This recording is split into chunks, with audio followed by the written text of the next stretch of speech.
The following film is presented in its complete theatrical version. It was rated R by the MPAA and may not be appropriate for children under 17.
Did you miss me?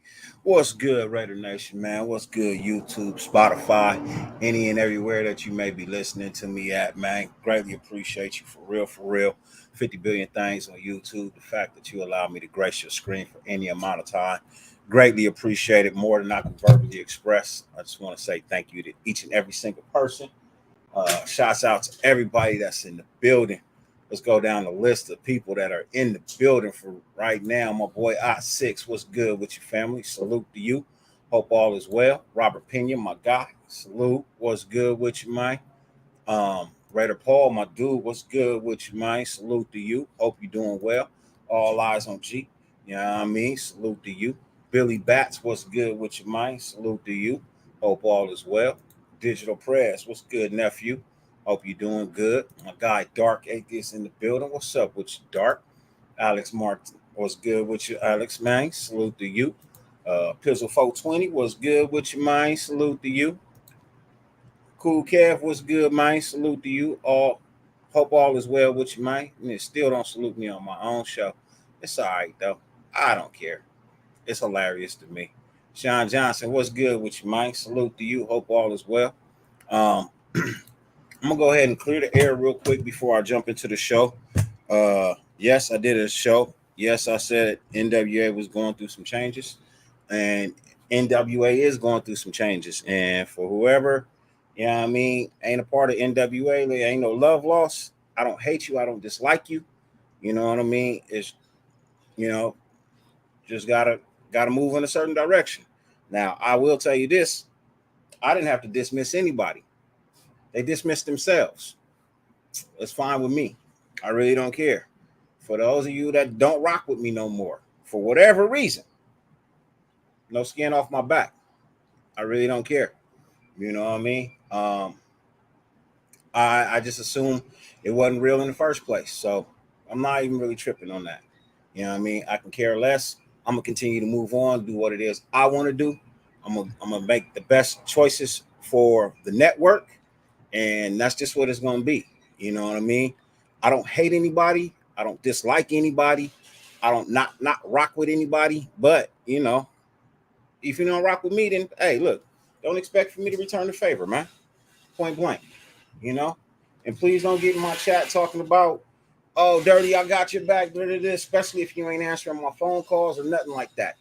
Man, I don't want to hear it. Save it. That shit fake. It's phony. I don't want to hear it, bro. So that's just where I'm at. Tonight's show is about Tom Brady being an owner, not a player. I had some people lined up to be guests, you know what I mean, and give their opinion. They haven't shown up yet. I'm assuming they will, you know what I mean? So, you know, I appreciate them, and we'll get into it, man. We'll definitely get straight into it. They'll be in a minute, I'm assuming. That's all I can. That's all I can do is assume that they'll be in a minute. You know, it was thumbs up hours ago. So but life happens. You know what I mean? Things change, and that's just what it is sometimes. But Milka Breezy, what's good with you, man? Salute to you. Terrence, my guy, what's good? Sinister, my dude, what's good with you, man? Salute to you. Look, I'm gonna jump straight into it, man. This is how I feel. You know what I mean? This is what I'm thinking. I can really care less about, what I mean, all the rumors and all of that and the reading in between the lines. But Tom Brady's not ever playing football again. And one of my guests here to help me, I I'm I messed up a little bit. I didn't put Brody in the title. I should have put him in the title. I'm gonna go back and edit it, fix the title. Ladies and gentlemen, please welcome to the stage. Uh Friend of mine, you know what I mean? We've been back and forth like for the last 2 days, actually more than what I mean. I think we've actually really ever talked. You know what I mean? Personally, I mean we've talked on screen, but I don't think we've ever had an actual real conversation. So, ladies and gentlemen, please welcome to the stage somebody I am going to be doing shows with in the future. I respect him. I like him. Uh, some people don't, but that's okay. You know what I mean? Some people don't like me. I'm fine with that. Ladies and gentlemen, please welcome to the stage a veteran in this game. Truthfully, actually, I think he's got more experience than me. Ladies and gentlemen, the one, the only, my guy, Mr. Hardcore Raider. What's good with you, Hardcore? What's up, bro? How you doing, man? I'm good, man. How about you? Good. Just got on my veteran Charles Woodson jersey, bro. I see, bro. I Mm. see. Shit, I should Yeah. I should throw on my let me throw my veteran on. We doing veterans, man. Let me throw my veteran on real quick, bro. Let's do it, man. Yeah, let me throw Shout my out to the veteran chat. on real quick, bro. Yeah, let me throw my veteran on real quick, man. Oh, sick. Ah, nice. Throw my Nice. veteran on real quick, man. We doing veterans, bro. Hell yeah. How you living, man? How's everything with you? Good. Good. Just got done doing a little show about this card series I'm doing, some football card shit, but did a giveaway and whatnot. But yeah. How about you, man? Good to have you back. Yeah, man. I'm back, bro. Like I said, I'm about to make people sick of seeing me, bro. You know what I mean? People gonna get sick of seeing me, bro. That's just how it's gonna be from now until whenever I decide to walk away from YouTube. People I'm just gonna bombard you with shit. Anything Yeah, and yeah. everything I want to bombard you and make a video about. People get tired of seeing me on YouTube. YouTube gonna have to be like, hey man, look, don't make another fucking show, bro. You got too many damn shows. You got a whole damn server to yourself. Stop it. Don't be like, hey, YouTube, man, I can't stop, bro. I can't Yeah, stop. yeah. Even Yeah. with the little 200 subscribers, 300 subscribers I got, I can't stop. I'm gonna just keep bombarding y'all with shit. I just had to take a vacation. I had to take Yeah, a yeah. serious vacation, man. And during that vacation time, shit popped off. Shit happened. I didn't monitor my business like I was supposed to. Hey, you know what? I don't even care. You know what I mean? In life, you know what I mean? Shit rears its ugly head. It's how it gets dealt with in the end. So I'm Well, not you're one of the OGs in here, and I definitely appreciate you giving me the shout out. Coming up in here and have me on your show. I respect the hell out of you. A lot of people in the chat. I appreciate everybody as well. I know we share a lot of the same subs, but and yeah, I know that my stuff ain't for everybody, but I do want to say something to everybody coming on here is just my goal when I started my channel is really the same goal that Dirty has. I feel like which is why I love to, chop it up with you and collab. It was really to bring unity to Raider Nation. It wasn't to make a buck off doing this or none of that. Like our love was for the silver and black. And back then, I mean, honestly, nobody was really chopping it up talking Raiders, man. Like you turn on ESPN or anything, like that move from Oakland to Vegas, that was some tough times. Like you were still rocking back then. And you go through like all those roots, like our love for the Raiders was why a lot of us, like these OGs, like yourself, started our own channels to chop it up and talk Raiders. And yeah. then we got a good following, a lot of the same listeners and whatnot. But, I just want to like reiterate that our love and passion for this team was always for unity. You know, like it was for the right reasons. You know, and I know, you know, I don't always get a chance to come on with you because you kind of go late sometimes. I got to work and stuff. But I just want to say, like, dude, I respect everything about you, what you're doing, and your vision, and you know, just anytime I can collab if I have some time, you know, love to do whatever I can to help out and just chop it up, talk Raiders, because you know I love doing that. And I know my emotions get the best of me sometimes, guys. I know that. All right, that's why I named myself Hardcore Raider, because I fucking come off the handle, and I let it get the best of me sometimes. But it doesn't mean I don't love you guys, dude. Doesn't mean I don't love the Raiders. So, cheers. Most definitely. Hey, Critique, what's good with you, man? Shouts out to Critique, because Critique is actually the person who got me and Hardcore together for the first time anyway. You know what I mean? So shouts out to my boy Raider Critique. You know what I mean? Much love to you, respect for you, bro. If you ain't doing nothing, Critique, and you do want to come on, you know how to hit me, bro. You know what I mean? Just hit me and I'll send you the link. But until then, let's talk about it, bro. Tom Brady, owner, not player, deal with it, right? I know the name, Tom Brady is synonymous with winning. You know what I mean? I know it's synonymous with Super Bowls. You know what I mean? I know that, it's synonymous with a lot of things, right? But let's look at it in the fact that he's played 22 seasons, bro. He's played 22 years in the NFL as a quarterback, right? Right. Yeah. I got some numbers that I'm gonna pull up in a hot second, and we can take a look at them. And these are highly important numbers, bro. Like for me, I feel like there's nothing left for this man to achieve playing football. I feel like there's nothing left for him to achieve. And that's just me. Like he's got every single record you could possibly want, man. Except for one. Can I ask you a question? What? Who's the oldest quarterback to ever throw a pass in a game? And how old was he? Sorry, I don't mean to put you on blast. I apologize, but no, if I'm not mistaken, he was 50. I think it's 48. 48. He was almost 50, and he played for us. Yes, sir.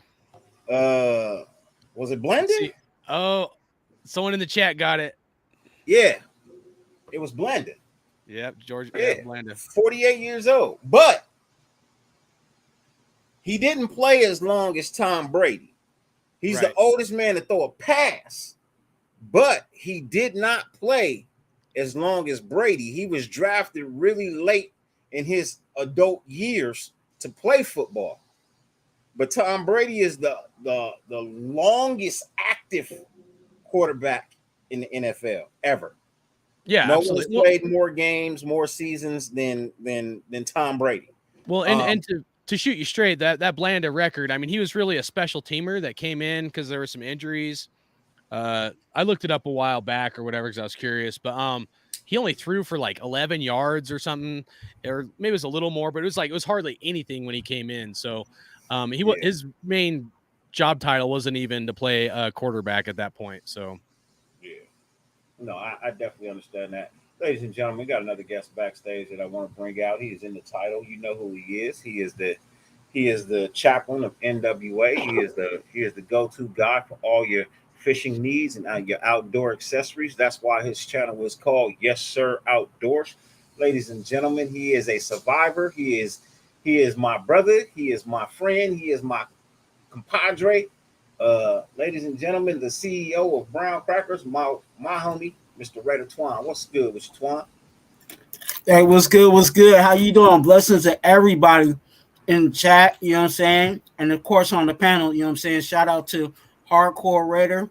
You know what I'm saying? I don't think I've ever been on the panel with you, but hey, there's always got to be a first, right? Yes, sir. I think we may have been on a panel. Who was it? Damn, drawing a blank where it was. I think we were on for a hot minute, but it was just real quick. But cheers to you, man. Appreciate you as well. I like your stuff, so glad to chop it up with you guys. Hey, salute to Appreciate you, you. Ja. You know what I mean? You know it's still all love, Brody. You know what I mean? Still got nothing but love for you folks. You know that. You know what I mean? It'll always be that way. Like I said, just because I don't agree with people and how things are handled doesn't mean I don't like them. You know what I mean? I still like them. I just, unfortunately, and people may not appreciate me saying this. This is a business. YouTube is making this shit a business. You know what I mean? And they're cracking down on a whole lot of things, and they're not publishing channels for a whole lot of reasons. They're turning it into a business, and I hate the fact that they're doing that. But I mean, if I want to be here and I want to use their platform, man, I gotta kind of succumb to what it is they're expecting. You know what I mean? And then I know you guys want better too. You know, you guys who watch the show, I know you want better too. I know you want to hear some real questions asked from these players and coaches and things of that nature. I mean, and there's people out there doing it. There is, but then there's not. You know what I mean? So, and then you get some people that ask the same questions other people ask. You know, I got questions that ain't nobody asking. You know what I mean? And it ain't dirt, and it ain't to create negativity. I got a whole lot of positive questions that people just ain't asking. I'm just looking for the opportunity. So that's why I'm going in a different direction, man. That and success. You know what I mean? Success can breed a whole lot of things, man. You know, success can bring a shitload of positivity coming back. You know what I mean? It could be a whole lot of things that I'm able to do to help the nation. You know what I mean? You know, I'm just, bro, I'm trying to make sure I head in the right direction, that I can enjoy the hobby that this is for me. You know what I mean? Because, hey, look, the best thing I think could have happened to me was losing a channel. You know what I mean? I think that's the best thing that could have happened to me, was losing a channel and being able to start all over again. Right? I think that's the best thing that could have happened to me. But this show ain't about me. It ain't about NWA. It's about Tom TB12 motherfucking Brady. Right? The oldest man to ever, I mean, well, I won't say the oldest, but the longest active career in the NFL, is now a minority owner in the Raiders. And because there is so much turmoil surrounding the rumors of Raider quarterbacks and, Jimmy G not being healthy, and, maybe Chase Garbers is the guy, maybe it's Brian Hoyer, maybe we have the opportunity to sign Brady now. It's like, bro, can we stop it with the Brady talk? The rest of the quarterback talk all you want. I don't care. They're all quarterbacks on the roster. You talk about them all you want to. But this Brady, man, we gotta kind of let that go, bro. You know what I mean? We definitely gotta kind of let that go, because it's just, I don't think it's conducive to good football for us. You know what I mean? I don't think it's conducive to good football for him. I think he may be like, yeah, kind of had enough. Like, I don't really want to do this anymore. So I'm just saying. Well, how y'all looking at it? Can I say something real quick? Yes, you can. Because like when I look at this, because like I think you're right, but like I look at this from like, I don't know, almost from my analytical, the way that my brain works. I almost look at like the bigger picture, right? Yeah. So the clickbait era, and we've all done it. I mean, well, I've done it, okay, but like most of us that do videos will make a clicky title or something like that. But we've gotten into a point where a lot of sports, and this is why I would go like dark kind of during off seasons, dude, for years, honestly, because I don't like to do content that's just based off of like gossip and drama and stuff like that. But I'm just saying, in sports in general, it's a lot more about gossip and drama than it is about putting out good content, and the clicks and all that and stuff. So, I won't say the name, but the era of rumors and speculation is really what sells and gets people's attentions, even if people are giving takes that are completely false. People will come on and they'll be like, my sources tell me this and my sources tell me that. Like, some of these guys I think are just going on Twitter, bro, and they're like, they see like something, on Twitter, and they're like, oh, this is my source, and they won't ever tell anybody their sources, So, anyways, my point is the clickbait the clickbait era has begun, where sometimes some of these dudes don't put out very good content. Where me and like you and I think others, like we dive into things analytically, put our thinking caps on, and it's more than just rumors and speculation. I mean, some of that's fun to some degree, but when you put out good content, in my opinion, and you can have like good takes on stuff and base it off of more facts than just speculation, I think it's going to be, eventually those that rumor crap I think will fade away, because you can only take so much. But you're right, the rumors about Brady and all that stuff, it's just it gets to a point where it's so toxic, and none of it was even based off of facts. It was all speculation, but it sells and people click on it, and then people make money off of it. You know what I mean? Doesn't mean it was what was going to happen, but so I don't know. I just want to say that, and I see some people in the chat kind of hitting the nail on the head, but there's a couple of them. It's more than just one. There's a handful of them that are in this category I'm talking about. There's a handful of them, bro. And I mean, if we want to be honest, you know what I mean. If you want to be honest, it's a couple of them, bro. It's more than a few. You know what I mean? It's more than a few, but that don't even matter to us. You know what I mean? Let's do our content. You know what I mean? Let's put our stuff out there.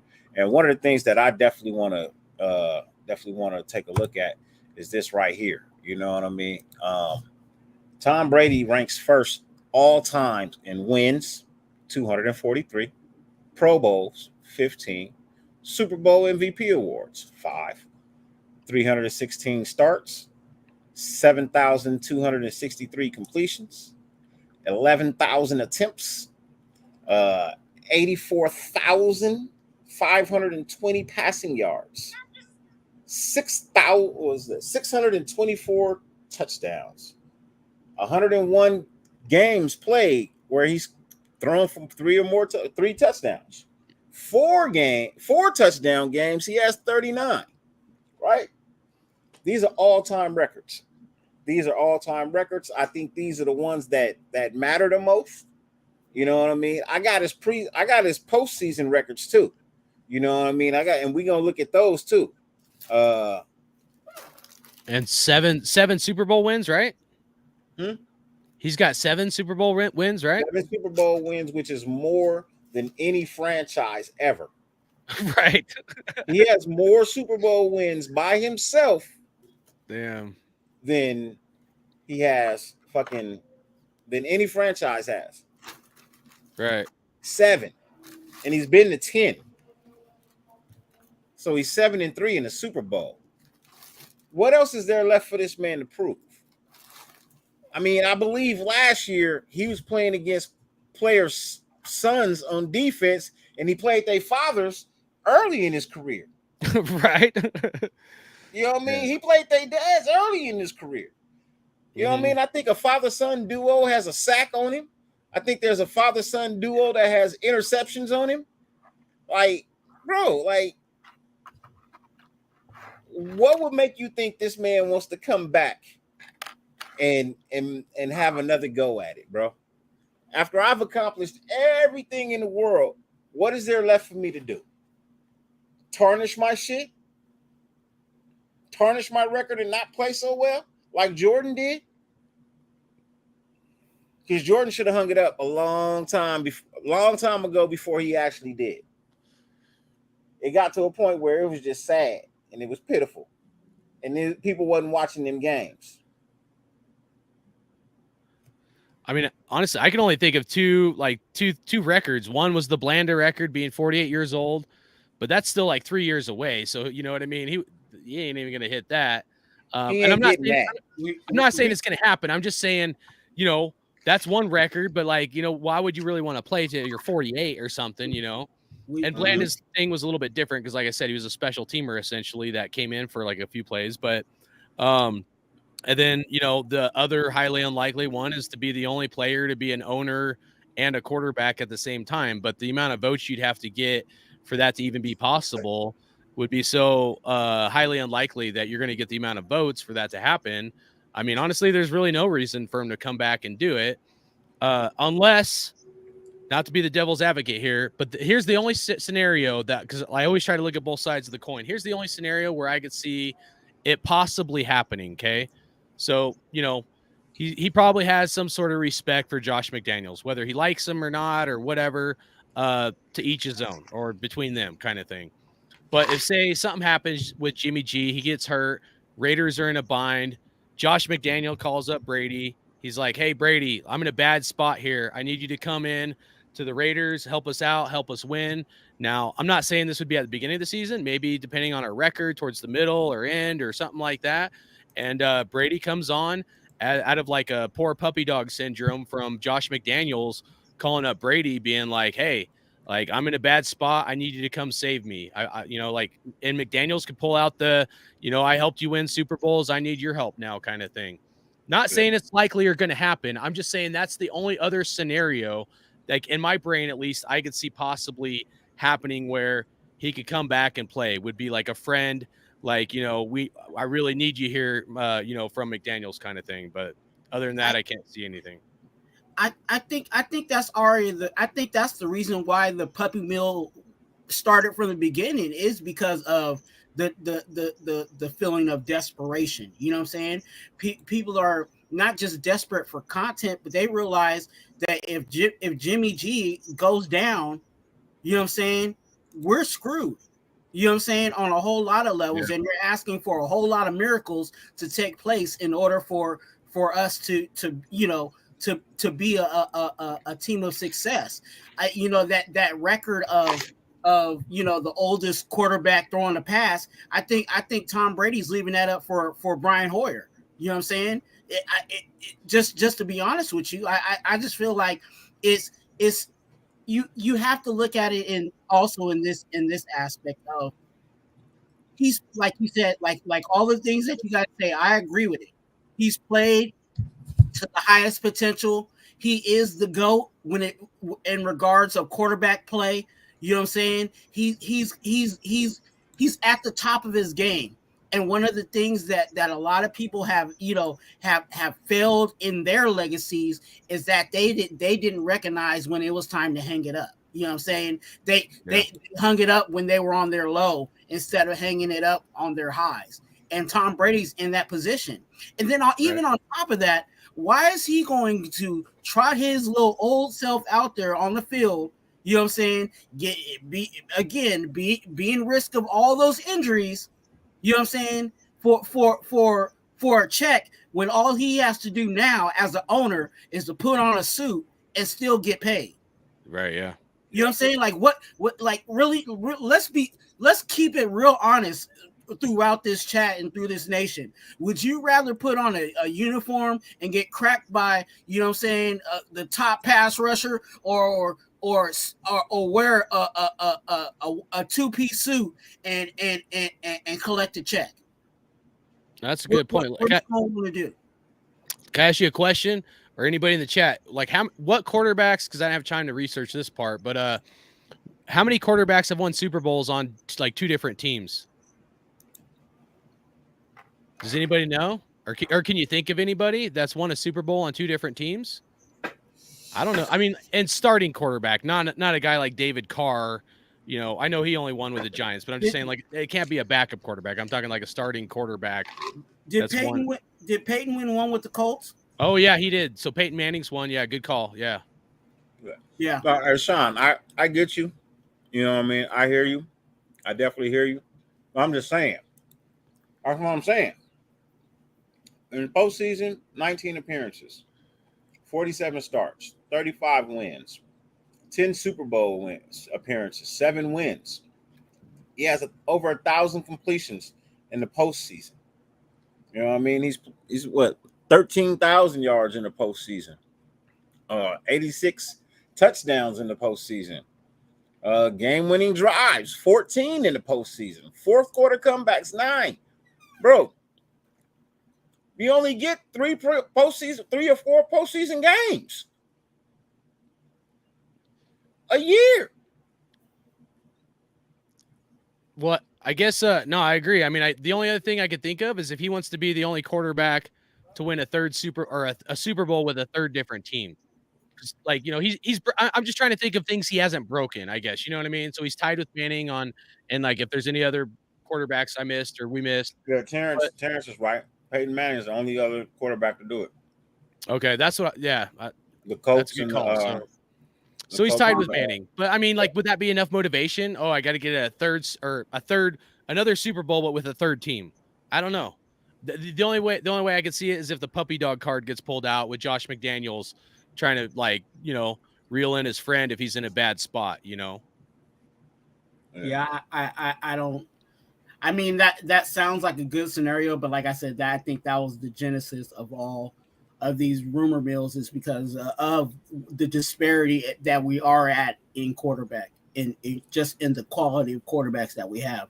You know what I'm saying? I really felt just in general, you know what I'm saying, when it comes to the overall quarterback room, we're in a room, you know what I'm saying, in a room of disparity. You know what I'm saying? And that's not, you know what I'm saying? I like Chase Garbers, but you know what I'm saying? Can I hang my hat on him entirely? I'm still up in the air on that. But just I even with the Jimmy G selection, I felt like he was, like, you know, scraping the barrel of who we could bring in as a starter. You know what I'm saying? Mm-hmm. For this team, you know what I'm saying? Especially with this offense and the playbook that we have. It's not like, you know, it's not a traditional West Coast offense. You know what I'm saying? Where, you know what I'm saying, if someone's done the West Coast before, they can come in here and kind of know what's going on. You know what I'm saying? It's not that situation. Even when we were looking for quarterbacks, when Tom Brady was a availability, we were all looking at guys that played in this Patriot offense. Why? Because anybody outside of that needs time to either groom, which means that we have a young person that's grooming their way up into a starter, or they've already been in this offense. So, and there wasn't that many people. There was Jacoby Brissett. There was, you know what I'm saying? We can go down the list of, you know what I'm saying, even talking about Cam Newton, because he was here, you know, he ran the Patriot offense for a spell. You know what I'm saying? Right, so yeah. But it's a small class of quarterbacks that we were able to even look at. So I just feel like they were thirsty for a quarterback, and for players and aspects now, like even talking about the quarterback play, like I feel like a lot of people are so excited about Aiden O'Connell. You know what I'm saying? And I'm not saying Aiden O'Connell ain't spinning the ball. I'm not saying he's not going to be a good quarterback or whatever the situation may be. But I think people are so overexcited about that because they're so excited about the quarterback that left. You know what I'm saying? So anybody that came in that kind of looked like they threw the ball is going to get, you know what I'm saying, high praise. And it's like, let's pause. Let's wait. You know what I'm saying? Like, don't get your hopes up too high, because in reality, overall, this quarterback room is not that pretty. Hey, well, look, Panda, I understand what you're saying, but here's the thing: he can do that as an owner. I don't have to suit up to show you how to play this game the proper way. You know what I mean? Who's that? That's Aiden O'Connell, so he better turn into something, because I got his signed rookie card in a back of cards. I started collecting football cards again. Hey, sorry, anyways, I just was that one of the cards you got today? The other day it was a generic pack. It's nothing like real fancy. I don't know, but it would be cool if he turns into worth of shit, because I have his, like, you know, autographed cards. I just think that'd be cool. But I'm with you, man. I'm not high on Aiden O'Connell either. He had a 64.1 passer rating last year, 22 interceptions in 2 years. You know, so for people say he's accurate, but like the stats aren't exactly saying he's accurate. So we'll see. He's got to prove it. He can develop into something, but you know, I definitely don't think us hanging our all of our marbles on the Aiden O'Connell basket would be wise. At least not this year. Maybe a couple years he could develop, but right off the bat, I think it's real risky. You know, and especially, like, to me, I look at it, I say on my channel and stuff a lot, is the Devontae Adams situation, which is, you know, we signed him to this big contract, but we only have about 2 more years on this contract, and his contract jumps to like $44 million a year. And so I think he's only going to be a Raider, best case scenario, this year and one more other season, which means so when I evaluate this team personally, I look at it as we have like a 2-year window, because I don't think McDaniel's going to keep Devontae Adams after 2 years with his contract jumping to 44 mil, especially when we've seen them dump players, and that's how the Patriot way is. They'll trade players before they reach their max potential or their contract jumps up. But that's just Yeah, I hope I'm wrong though. I love Devontae Adams. Don't get me wrong. It all depends on where the team is at. You know what I mean? Yeah. It all depends on where the team is at. If the team is over that hump to where they can actually win some more games, they probably pay him. I think they probably pay him. I mean, especially if he can still produce. You know what I mean? Now, I think it's going to, in order for them not to pay him, I think he would have to have a massive decline in numbers. Like or like if we have a rookie on a rookie contract deal, right? That if this Aiden O'Connell develops into something, then I could see it being a lot more feasible, because then you aren't paying big money to a quarterback. Then you could leave that money, that 44 mil on a wide receiver, and it may not hurt you too bad. So it ain't gonna hurt you too bad. I wanted to go back to your emotional thought when you held up the Aiden O'Connell card. I think that's exactly how we should be treating, you know what I'm saying, how we should be treating Aiden O'Connell at this point. We should be hopeful that he hits, you know what I'm saying, and hopefully we get a turnout on our card, but don't be like, oh, Aiden O'Connell's gonna be our dude. You know what I'm saying? Going out there gung-ho about that, like, no. But having that, hey, I got the card just in case he pop off. You know what I'm saying? Like that. Like Sean Johnson keeps trying to get me on this Aiden O'Connell train and off the Chase Garbage train. And it's not. I keep telling him it's not gonna happen, bro. It's not gonna happen, bro. I got faith in Chase. I want to see if Chase can play. I don't know if O'Connell was our law. Like I said, I don't have nothing against him, bro, and I'm not trying to down him. Just something about him gives me like that Connor Cook vibe, bro. And I hope I'm wrong. Mm-hmm. I would love to be wrong. But for some reason, I just got that Connor Cook vibe from O'Connell, bro. I hope they're both great. I hope Chase is great. I hope O'Connell's great. Hoyer, 15 years. Bro, I can't really put a whole lot of faith in you, bro. It's been 15 years, bro. I think you one hard hit away from just hanging it up, bro. If I'm being if you guys don't know, my guy was Hendon Hooker. So I'm going to be really upset years down the road if Hendon Hooker turns into a super stud and we whiffed on not getting him. Who's that quarterback that the Panthers got? Bryce Young? Man, that dude looked like a 12-year-old kid out there, bro. But even with the measurables on that, like I'm still going back to this person is a rookie. You know what I'm saying? And I'm talking about Aiden O'Connell. You know what I'm saying? Chase is too. I mean, if we being 100, Chase is too. He ain't, you know? Yeah. And with all that being said, you have, you know what I'm saying, you can be accurate in the college realm, but those windows with the big dogs is way smaller.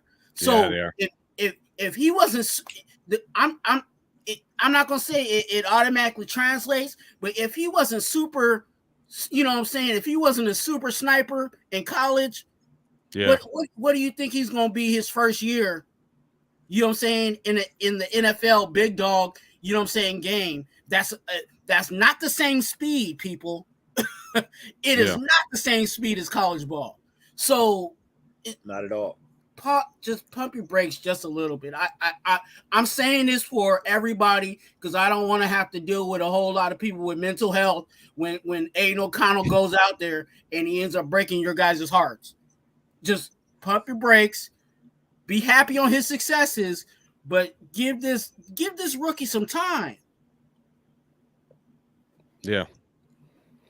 Yeah, I mean, and some people will say their excuse or what one of the mainstream narratives is that, well, Aiden O'Connell's wide receivers left. So Aiden O'Connell did okay his junior year, and I guess he had a better strength of wide receiver in his junior year, and then, year before last. And then last year, his wide receivers weren't as good. So there could be some truth to that. but I don't think that's enough to justify. I forget what his interception. I'd have to look it up. I know over 2 years it was 22 interceptions. I think last year was like 13 interceptions or something like that. So, even if you look at it from a standpoint, at least for me, if you look at it a standpoint, you're like, well, he did pretty good the year before last.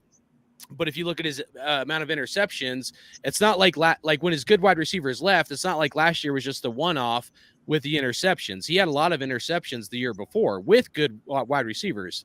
So, yeah, I think you hit the nail on the head, Twuan, with, just saying that if, I look at it, I'm like, well, if he's hitting a lot of interceptions in college and the speed of the game isn't nearly as fast and the windows, you got bigger windows, well, then come in the NFL, I'm not convinced it's going to be, any different. But it doesn't mean he couldn't develop. But those developmental guys, that could be a 2 or 3 year project. It's, unless it's a super stud, it's very unlikely you're going to come out of the gate swinging year 1, year 2, and, I don't want to wait 3 years, for this shit to get on the road and start really winning and going for a championship, Yeah. I think that's the kind of thing we're running into is, and I said it, I forgot whose live it was. The word that kept screaming out to me was time. You know what I'm saying? Do we have the time? You know what I'm saying? Do we have time to allow these guys to grow? Is it time for us to win? You know what I'm saying? And I'm not saying, I'm not saying win a couple of games. I'm talking about like, let's, is it time for us to start making noise in the playoffs? You know what I'm saying? That's what I mean by is it time? You know what I'm saying? And it is still, we don't know. We don't know. Well, and that's what should be commitment to excellence, right? Is us going to the playoffs and winning a playoff game, right? That should be our goal. Absolutely, yeah, absolutely. You know what I'm saying? And the reason why I say playoffs, and you know what I'm saying, of course we want to win the championship, but everybody knows playoff is a new season. You know what I'm saying? Yep. So if we can get to the dance, you know what I'm saying? And let the chips fall where they may. Of course, we know that injuries play a factor in that. We know that, you know what I'm saying, all those other things play a factor, you know what I'm saying, when it comes to that. But we first have to get to the dance. You know what I'm saying? And consistently get to the dance. Those are the teams that get themselves the hardware. Trevor Lawrence as quarterback. Raider Pete, that's stretching. I think Jacksonville has put too much around him to give up on him too quickly, bro. Let's just be honest. Who was their last real good quarterback that you can remember?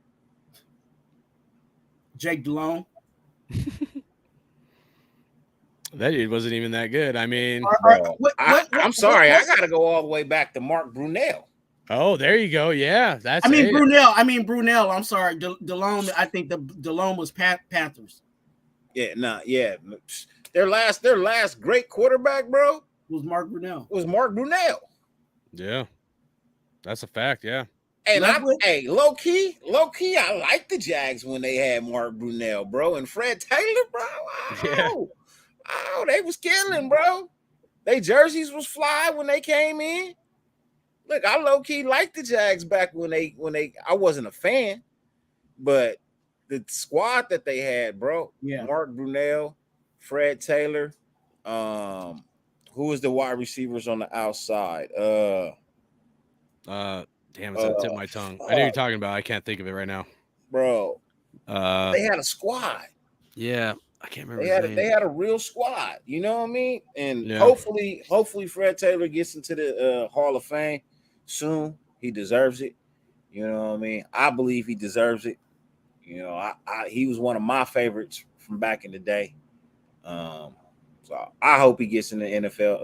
Into the Hall of Fame sometime soon because I think the guy deserves it.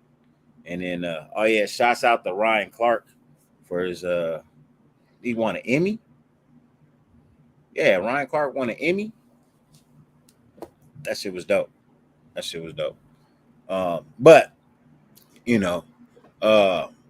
Trevor Lawrence to the Raiders. I think the Jags stick with Trevor Lawrence, man. I think it's the best thing going over there.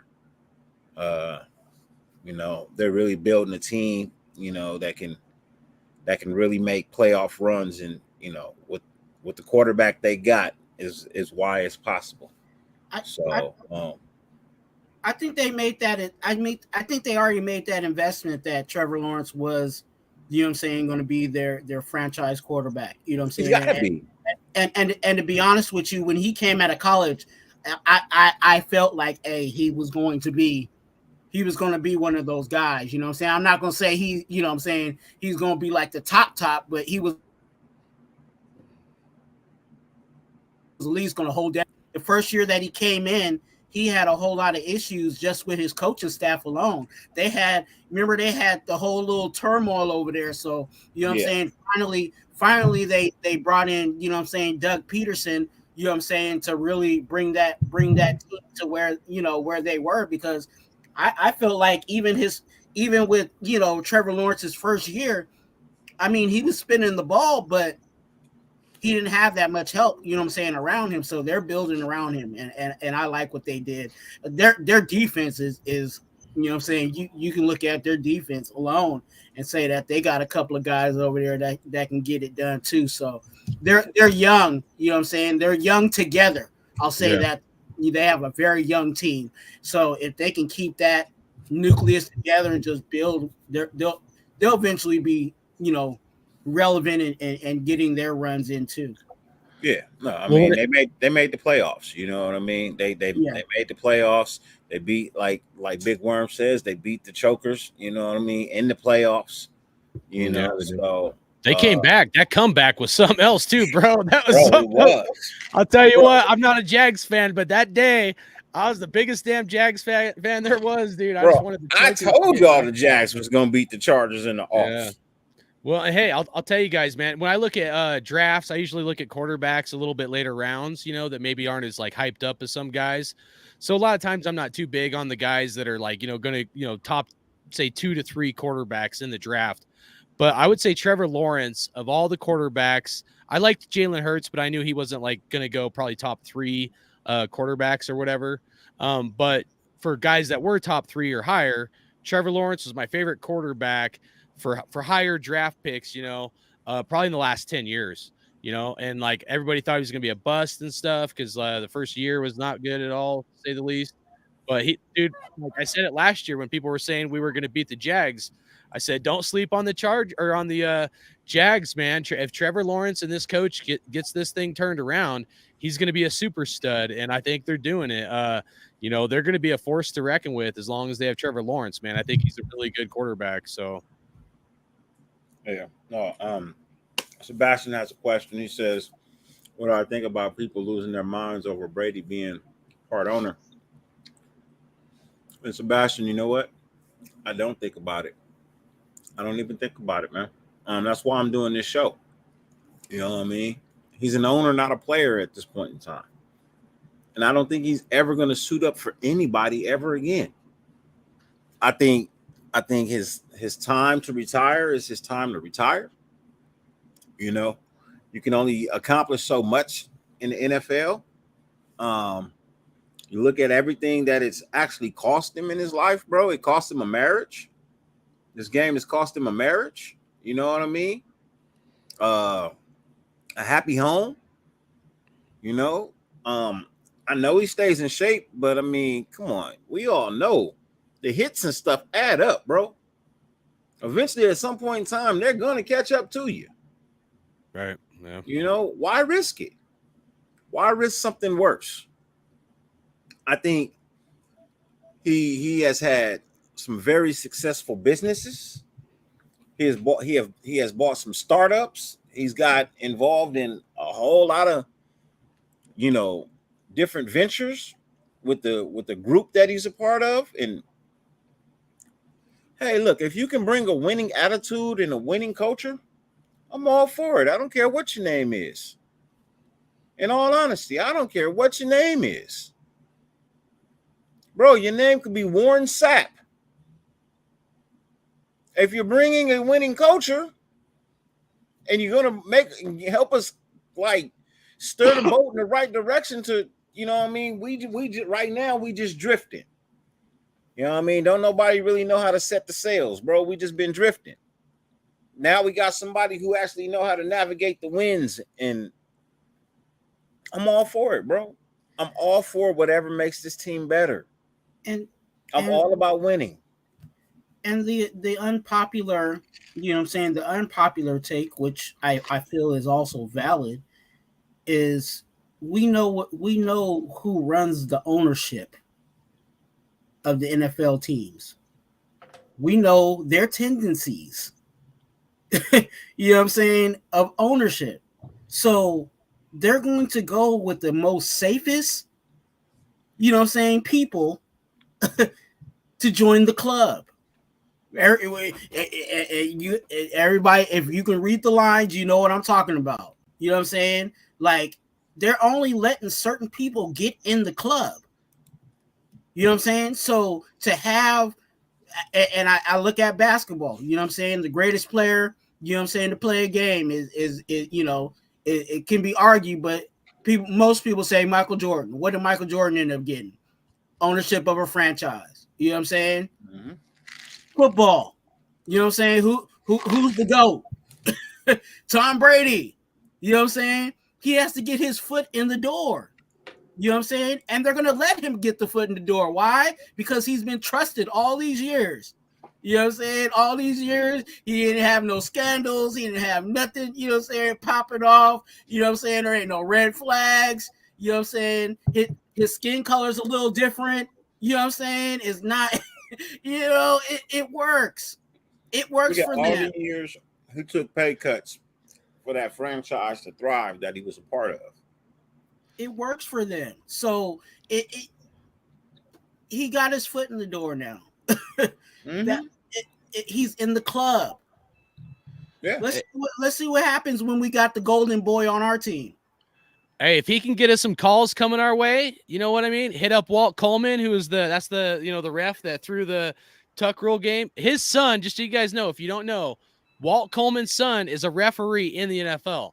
So this shit ain't done. I'm telling you, dude. Like, this dude, he reffed a couple games. I forget which ones they were. I think it was 2 games for us last year. A Saints game, the game where we did terrible. Walt Coleman's son was the line judge in that game, and I think we had a bunch of offensive offsides or some crap, but not to get in too much into that, but I'm just saying, like, hey, if Brady being over here can get us some calls coming our way, I'll take it. However, the flip side of this, like, I didn't like Brady for a long time, to say the least. Hate's a strong word, but yeah, I probably hated the guy, I would say. So as an owner, I like it a lot better than him wearing our colors, you know, on the sidelines. Like, you know what I mean? But if we're winning, maybe I could adjust to it.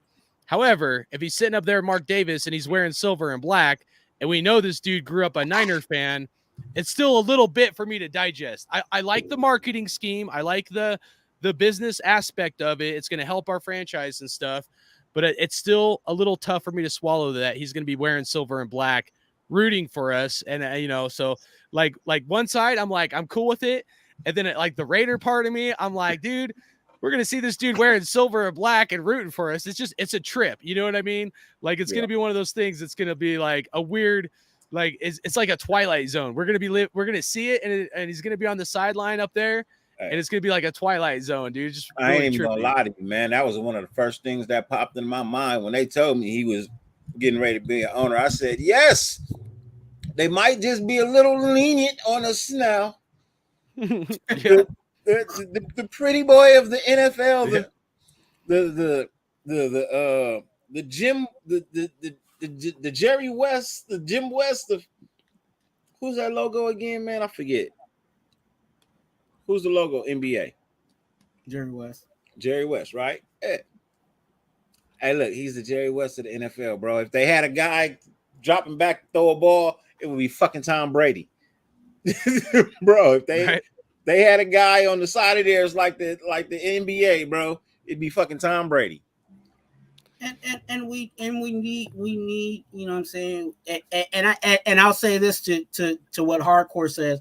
I think Tom Brady's not stupid. You know what I'm saying? I think Tom Brady, even if he is gonna wear our colors, he know he's gonna have to have some kind of PR stunt, you know what I'm saying, to let these fans know, hey, you know, I'm rolling with the Raiders. You know what I'm saying? So just look for certain things Brady, you know what I'm saying, it's going to be like, oh, Brady did this for the Raiders, or Brady did this, you know what I'm saying, to soften the blow. Because it's not a secret that, you know what I'm saying, a good 89%, you know what I'm saying, don't like Brady, you know what I'm saying, like really don't like Brady at all, you know what I'm saying. So there's going to be some PR stunts, you know what I'm saying. And I think Brady, you know what I'm saying, because he's in this place, I don't know how much power he has, or, you know, how much moving he will be doing, but there will be some things that he will show his face a little bit, you know what I'm saying, to like, hey,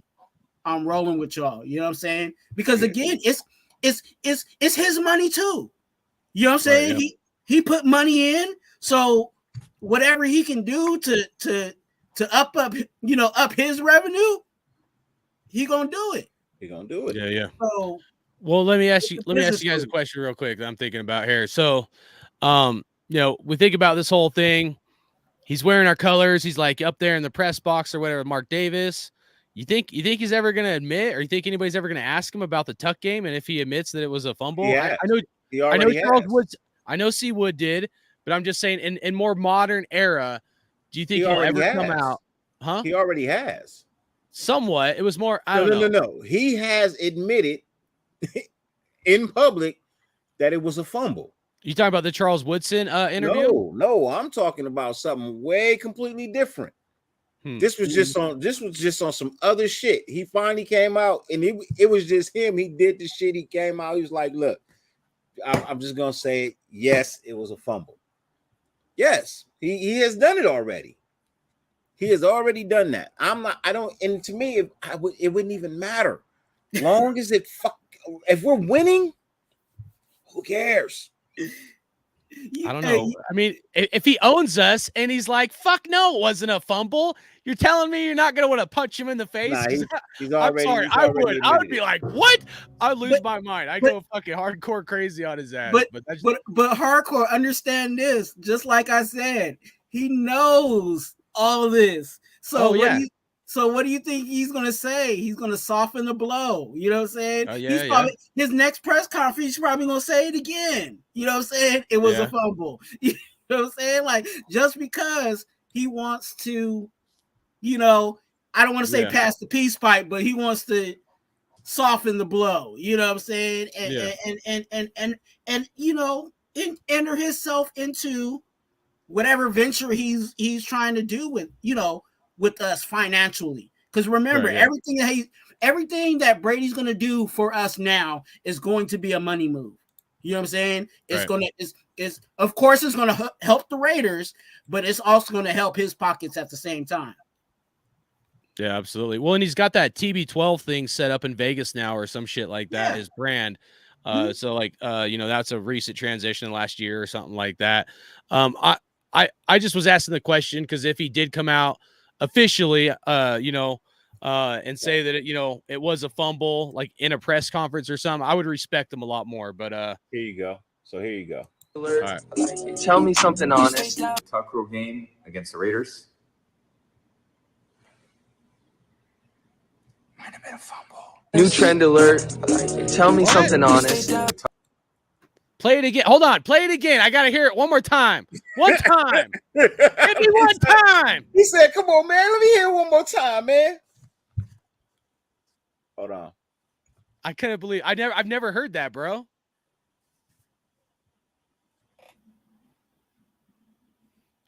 Hit us one more time. One time. I think he's trying to pull it back up. Yeah, I know. I'm messing around. Yeah, but you know that's where he's at, man. He's trying to make some money moves. Yeah, something honest. Tuck rule game against the Raiders. Might have been a fumble. New trend alert. Tell me something honest. Is that really him? Hold on? Did someone CGI that shit or whatever they call that? No, that's really him. Like, it looks like him, but I'm just saying, like, is there like a Brady duplicate? Tuck rule game against the Raiders. Might have been a fumble. It took almost 20 years, but Tom Brady finally admitted what we all know, that he fumbled in the tuck rule game, and this has to eat away at Raiders fans. It was called a fumble on the field. Brady knew it was a fumble and walked off the field, and the NFL reversed the call for no reason after reviewing the play. Tuck rule game against the Raiders. Might have been a fumble. All right, that's enough. I'm starting to want to punch him in the face again. So, but at least I've never heard that, bro. That's crazy. Can we be honest though? If that was us and we fumbled, was we gonna say anything? Yeah, but you have to look. You're right. I'm just saying. You're right. I know I'm the chaplain of the NWA, but I ain't saying shit. Oh hell yeah! I mean, but it's like the immaculate deception. You know what I mean? But like when the legacy, he's not the one that fucked up the call. He's not. I know, but I'm just saying, like their franchise was lifted up, and it was like the demise of our franchise. I just feel like we were like destined for greatness, and that was like the start of our curse. You know what I mean? And I know we've been cursed long before that. All the stories with Al Davis fighting the NFL, but I'm just saying, I just felt like there was two franchises, and with that game, ours went this way and theirs went this way on a winning streak. And I think had that play been reversed or called correctly, I think we would have been the ones going this way and the Patriots going the other direction. I know it's all speculation or whatever, but I just feel like we had such a special team back then, man. We did, but all the woulda, coulda, shouldas, bro. All you know what that does to us, bro? All it does is eat away at us, man. I know, the last 20 years. I know the last 20 years, bro. It's been tough. It's been tough. It just makes us more angry, more bitter. But you know what? Right now, if you honestly look at this team right now, bro, this is probably the best team built in a very, very, very long time. Just in the way that the regime is handling things and how they went about doing the draft this year and getting the players that they got, bro. I'm happy. I'm not even gonna lie to you. I'm happy because it's better than any regime that I've seen in the last, I want to say, 10 years. The last good draft we really had was Carr and Mack. I disagree, but okay. I'm name me a draft year better. 2019, bro. Pull it up. Can you pull it up on your screen? Let's look at it, if you don't mind. If you got time, maybe Google Raiders 2019 draft. I got you. Thank you. It'll take a minute, that's all. But yeah, I mean, right off the bat, 2019, it depends how we have. Okay, so like before we dive into this, okay, I don't want to steal the show or nothing, but like to me, we have to have a standard, right? Like we have to think of what is going to be considered a successful draft. No matter the round you get somebody or not, you have to have certain standards, right? So most of the time, like experts will say, if you can get 2 to 3 starters out of a draft class, that's a really good draft. Okay. Potentially like 2 to 3 starters and then 2 rotational guys. So, essentially 3 studs to some degree, 2 to 3 studs, and then 2 backups, when you look at it like that. So if you evaluate a draft class and if you can get that out of a draft class, that's a pretty good draft class. Now, I will agree before we look at this, when you look at first round draft picks, it's going to look ugly. But most teams in the NFL miss on their first and second round draft picks. It's only rounds 3 through 7 where teams all throughout the NFL hit more on those draft rounds than any other round. A lot of teams fell on their first and second rounds. Now, I'm not excusing the picks or John Gruden or any of that, but I'm just saying if we look at it, at least through those kind of standards or whatever, 2019 was actually a pretty good draft. I can't believe you really want me to bring up this class, bro, because I can really blow holes in a whole lot of this shit, bro. Probably more of this class than a class with fucking Mack and Carr. Pull it up. Let's look at it. Let's pull it up, dude. Bro, we're going to look at it. We definitely going to look at it. Break it down.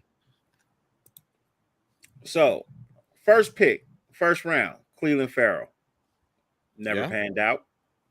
Josh Jacobs. Okay, cool. Great. Super stud. Hold on. Don't just place past that. That was the Khalil Mack trade. That was the Khalil Mack trade. Most of Raider Nation did not want to get a running back in the first round. Most of Wonderful. Raider Nation were pissed when we got Josh Jacobs. Great. Turned out to be a super Wonderful stud. guy, right? Super stud. Okay, Got so we no hit on problems that. with that one. Got no problems with that one. I like that one. But let's slide on down to Jonathan Abram. Okay. He just never worked for us, bro. First, Just hold on. never- he never. Hold on. Hey, Let's, let's pause. He never worked for us. I agree, but let's just pause for a second. He was hurt the first year, like year and a half. He got hurt. Jonathan Abram, right? He came in hurt. He came in hurt. They drafted him hurt. And then there's a scheme fit issue with McDaniels, and he never got a fair shot with McDaniels. So I'm not saying you're wrong and that I'm right, or that I'm right and you're wrong, vice versa. I'm just saying there's a possibility Abram could still turn out to be a good player now that he's on the Saints. No, I'm sorry. Can't do it. You can't be on your fourth team in a year, and I'm going to think that you're going to turn something around, bro. I can't give it to him right now. He's going to have to show it to me, bro. I agree. As of right now, that's a fail. I'll agree. Yeah, but I'm just saying he has an attitude problem. That's his problem. But he could change that. But okay, look, go ahead. He could, but he hasn't. You know what I mean? Then we move on to Trayvon Mullen. Okay. Wait. Oh, that's gonna be a problem. Fail. Is it? I mean, hold on. Wait. Was he not released from the Arizona Cardinals because he couldn't cut it?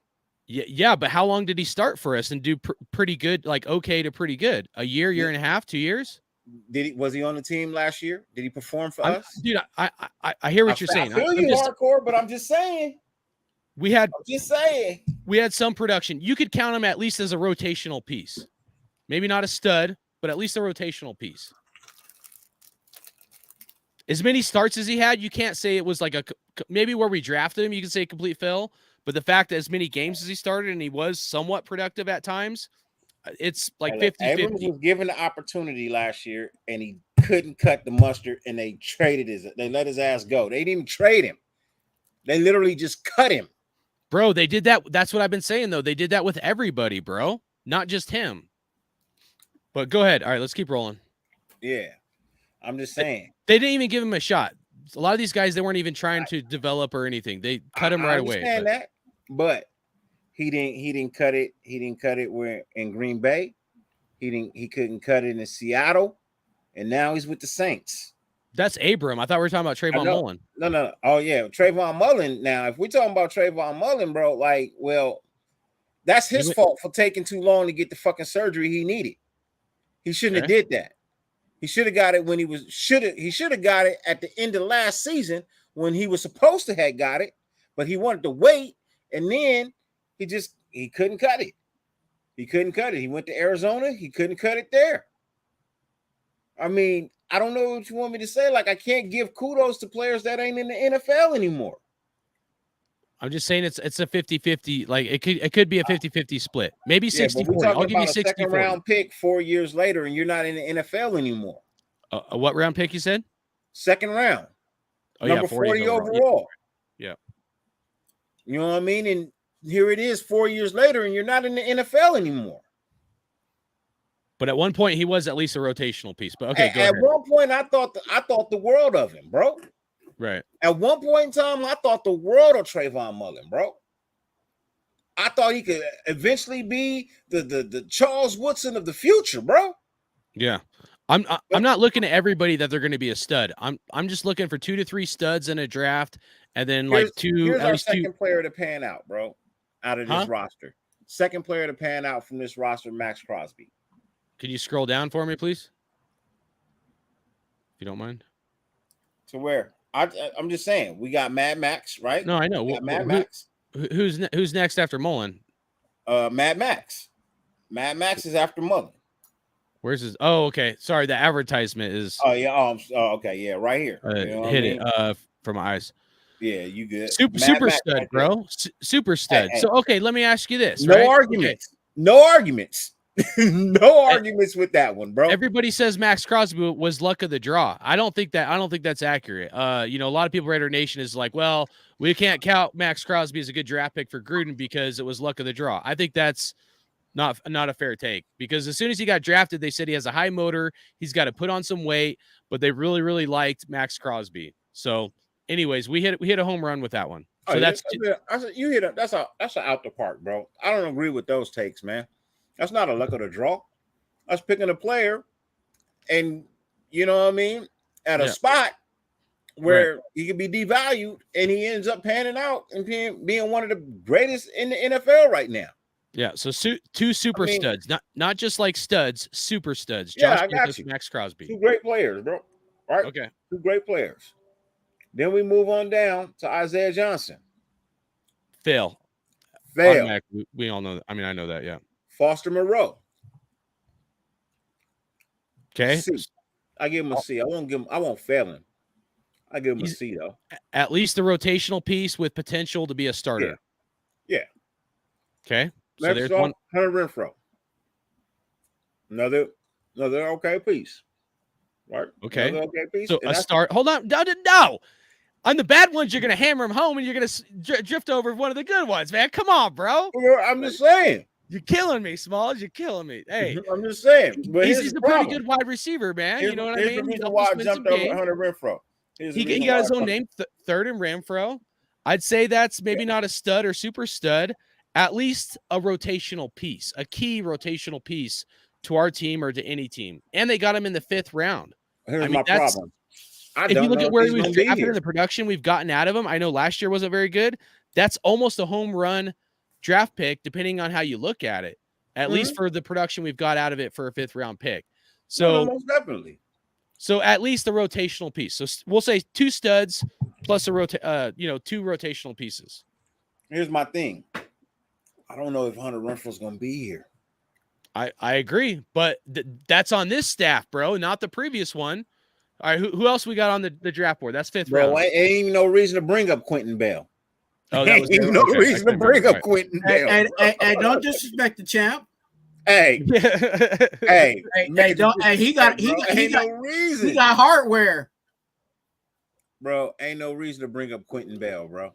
He got hardware. No. All right. So what do we agree? 2 studs or super studs, 2 rotational pieces. The rotation guys would be Hunter Renfrow and Foster Moreau, correct? Yeah.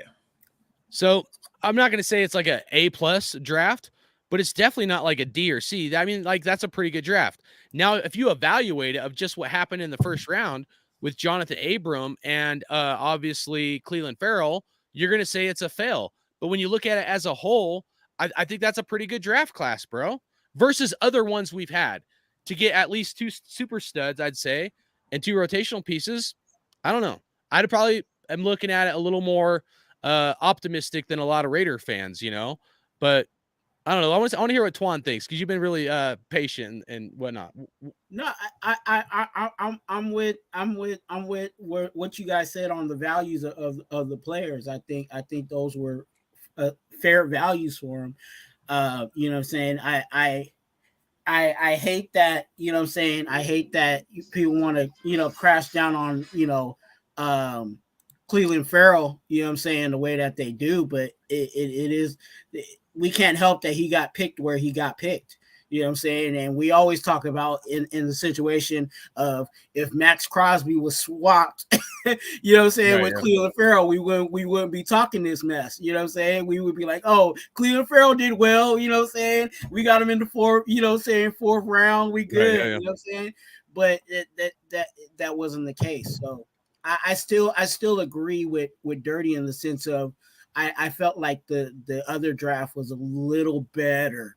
You know what I'm saying, when it came to draft selections, but we'll go there if we need to. No, we are. I was gonna say, pull up the 2014 draft if you don't mind. All right, let's look at it. All right, that one's better. I like that one better. All right. So you got round 1, Khalil Mack. Who's that guy? Act like you don't know. Act like you don't know if you want to. You act like you don't know if you want to. Yeah. But, I actually see 2 players in the 1st round. I see a defensive end and a linebacker. Man, so look, you got Khalil Mack, Derek Carr, Gabe Jackson, Justin Ellis, Keith McGill, and Travis Carey, and Shelby Harris, who didn't quite do too hot for us, but he balled his ass off when he went over to Denver. You know what I mean? So you still gotta give him that little credit right there. And Jonathan Dooling, bro. I think to be honest with you, I think there's only 2 players that are not in the league right now. Mm-hmm. And I think Jonathan that Dooling and Travis Carey. And Carey. I mean, the first 3 picks are pretty good. Khalil Mack, Derek Carr, obviously, and then Gabe Jackson. After Justin that, I Ellis don't know. played for us for a minute. Huh? Justin Ellis played for us for a minute. Yeah, I felt like he never panned out, though, kind of thing. You could count him as a rotational piece at least. I wouldn't say like stud or anything. Keith McGill, I don't know. Would you even call that a rotational piece, or how would you characterize that? I'm not on Jesse, my dude. Then what about Travis Carey?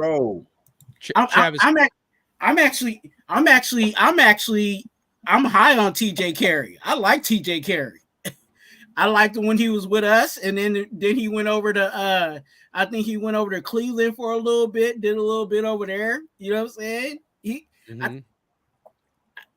I have no issues with TJ Carey. Shelby Harris, though, I'm kind of mad we didn't keep him around. Yeah, well, I felt like we should have kept Shelby Harris around, especially since we had got rid of Mac too. It seemed like it just destroyed our defense. I felt like we were on the right path, and then that happened, and we've been scrounging ever since. You know what I mean? So if we were to characterize these guys as like, let's say super stud, or rotational piece, what would we say? Khalil Mack super stud? Yeah. Derek Carr stud? Or I don't know how you guys want to do that. That could go a lot of different directions. I know. Let's just leave it as Derek Carr and move on to the next. Hey, good player. I'm putting respect on his name. I'm putting some respect on his name, but I'm just saying. I'm gonna call him a stud. I only got 14 minutes left, man. I only got 14 minutes left. he's a franchise player for 2 teams, so I'm cool with that. Gabe Jackson, stud. Would we count him as a stud? Gabe did his thing while he was here. And then we say Justin. He's still doing his thing for Seattle. Justin Ellis, rotational piece. And then what about Carey, rotational piece? Yeah. Yeah. Okay. So what would that be? 1? Sorry, I'm counting this 2. Like 2 rotation. Shelby Harris was helping Khalil Mack. You know what I mean? Yeah. So 1, 2. I don't know. I guess 3 rotational pieces, 2 studs, 1 super stud. So yeah, 2014 is a little bit better draft than 2019. I'll say. So I think that was our last really good draft. But that's I just want you to look at it like it's hard to hit on that many guys. Like if we look at this from what usually happens in drafts, to hit 1 stud, 2 additional studs, and then 3 rotational pieces. A lot of times you're not going to hit that often on that many picks. You want to, but the reality is it's hard to hit like that well for a draft class like that all throughout the NFL, not just the Raiders. Yeah. Rich, my dude, what's good with you, fam? Now, when did we get Danico Autry? Was that an undrafted free agent, or was that actually somebody? I think that was the year before. Okay. I think that was the year before or the year after. Yeah, because I remember Shelby Harris and Danico Autry kind of were like, you know what I'm saying? They were around each other, you know what I'm saying, in years. Yeah. Let me ask you guys one last question about this kind of debate, 2014 versus 2019 draft.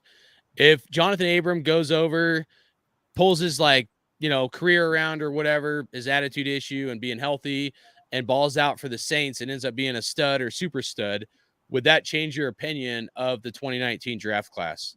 If he can turn his career around in any kind of way, it won't change my opinion about the draft class. It'll just change my opinion about him. Okay. I was just curious. So, because he would have done players for the Raiders that went somewhere else and did pretty good. Whatever he accomplishes somewhere else, he accomplishes somewhere else. But that's not for me. You know what I mean?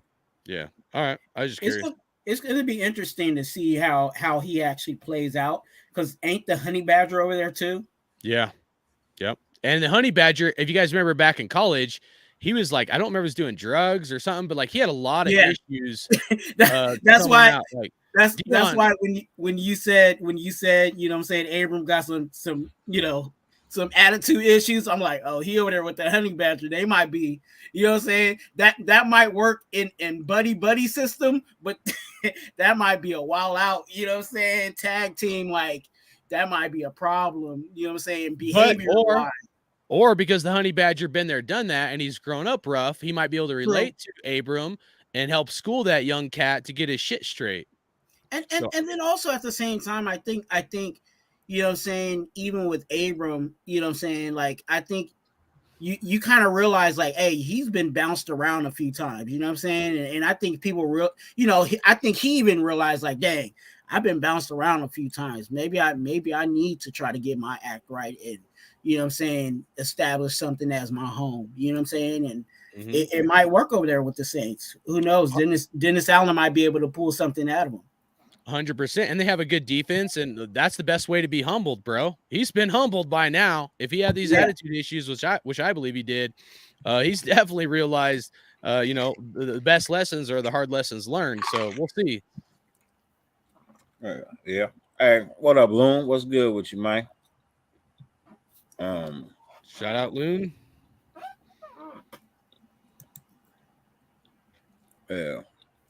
Yeah. So with these last 9 minutes that we have, you know what I mean, give me your closing statement on the topic of the title of the show. You know what I mean? Tom Brady, owner not player, deal with it, or you know what I mean, or even if you have a different standpoint, you know what I mean. Let me know where you stand. We'll start with Twuan.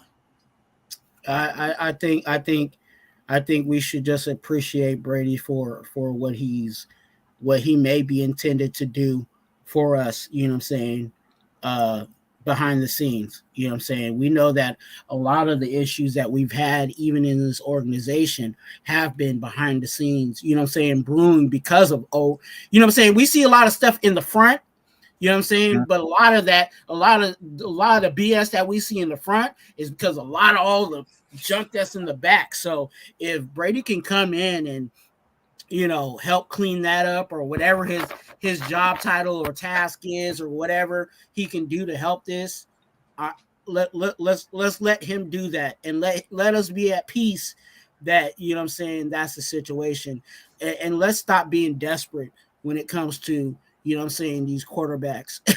You know what I'm saying, and hoping, you know what I'm saying, someone's gonna come in and save the day. You know what I'm saying? That's not Brady. Brady is going to sit back and collect his checks from now on. So Yeah. Hopefully, I don't have to be rubbing this Aiden O'Connell signed card a whole lot this year. So, you know what I'm saying? Like, wishing and hoping, but I don't know, man. Hopefully, we never have to be in a situation to call up Brady. You know, McDaniel's pulling out the buddy card. Hey, I need you to help us out, kind of thing. But the ownership approval, I don't believe they're going to vote on it this next ownership meeting. So this thing is not even going to be approved quite yet. And I don't remember when the next ownership meeting is. It might be, I think, when after the NFL season starts, like October-ish or something. But it probably won't even be officially approved until, I think, October. So who knows if we got put in a bad situation, maybe he could be called up, you know, from his buddy McDaniels. But yeah, I don't know. As much as I didn't like him for years, if it can bring some calls our way from the referees and maybe the NFL favors us a little bit, I'll accept it, you know. When I look at how many games we had in prime time, you know, 5, and maybe if you want to count Christmas Day game against the Chiefs, pretty much 6 primetime games. I don't think we're worthy of a 6 primetime game spot. Only winning 6 games last year. I like it. Don't get me wrong. But you know, the Super Bowl's in Vegas this year, so I definitely think they're gonna, try to showcase our stadium with 4 home games. So I don't know. I mean, maybe the NFL wants to favor the Raiders this year, something weird like that. It's just, I don't know. When I look at the primetime games, I look at Brady coming on board. I just like my tinfoil hat starts boiling. I'm like thinking about all this shit. I'm overthinking it, but I could see the NFL pushing the Raiders at some point, maybe down the road, to hopefully some additional victories versus what would normally happen to our team. Are you a Broncos fan? What are you wearing, bro?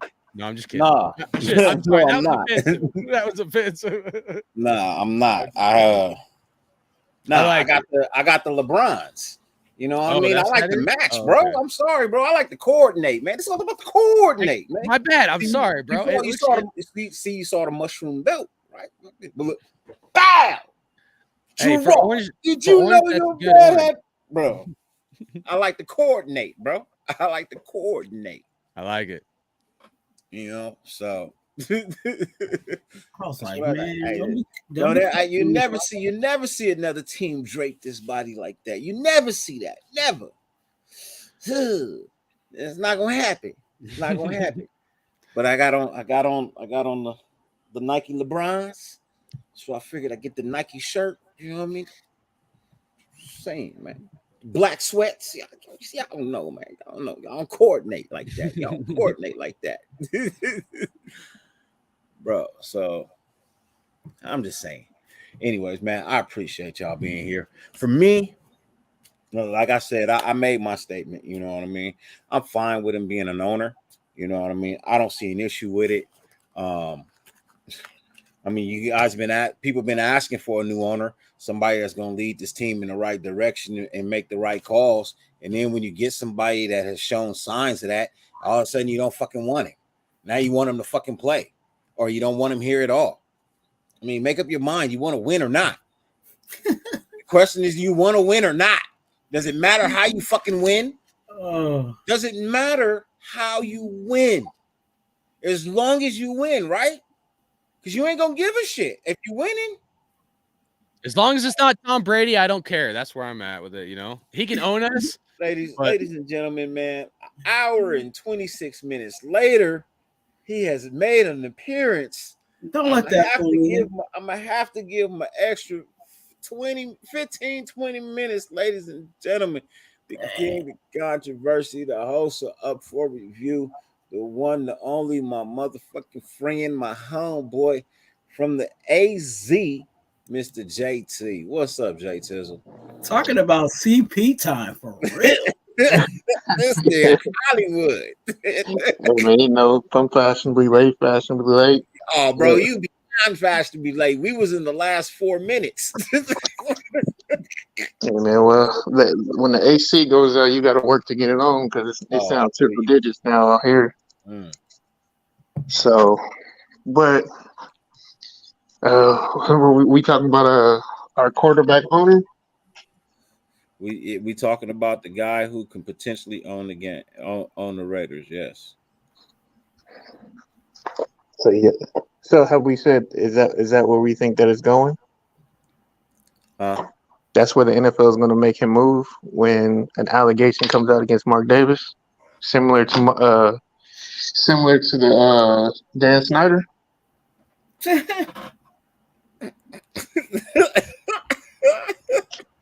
What are you talking about, man? Who are you talking about? Here we go. Y'all want to know? Just give it time. Give it time. Hey, so JT, you tell me that Mark Davis wasn't just eating wings when he was up in the booth? Oh, no, he definitely wasn't eating wings. Why you think he's not on camera as much anymore? He was eating Brady's wings. He was eating somebody, you know what I'm saying? Yeah, man, that Vegas lifestyle is going to get him caught up, man. From just certain things and from certain crowds and certain people seeing him who he's running with. Oh no, man. Hopefully he doesn't get me too, but I'm just gonna say, you heard it here in Dirty's live first. Give it another 2.5 years. If he don't play ball with what they trying to get him to do, they're gonna force him out. Because he doesn't have the capital. And even with the Raiders making the money that they are, he still is, he's just treading right now. He really doesn't have enough actual liquid to move with the team for what the NFL wants him to. So I'm just saying, Hey, hopefully it doesn't happen, but I think he's gonna get stronger. Can I ask you a question, JT? What's up? Do you think Mark Davis would want to sell, or do you think he does want to sell the team? I mean, for the right price. Everybody's wanting to sell something nowadays. Yeah, price is right. Now I can finally hear y'all because it's so quiet. Hey, if you Bob Barker, everything for sale, bro. Yeah. And just Can you guys still hear me? Yeah. Yeah, Okay, and just cool. just to add on to it, you know what I'm saying? Do we even know if Mark Davis really wanted to own this, do what he's doing in the first place? You know what I'm saying? Like, we know that Carroll is the one that owns the team, you know what I'm saying?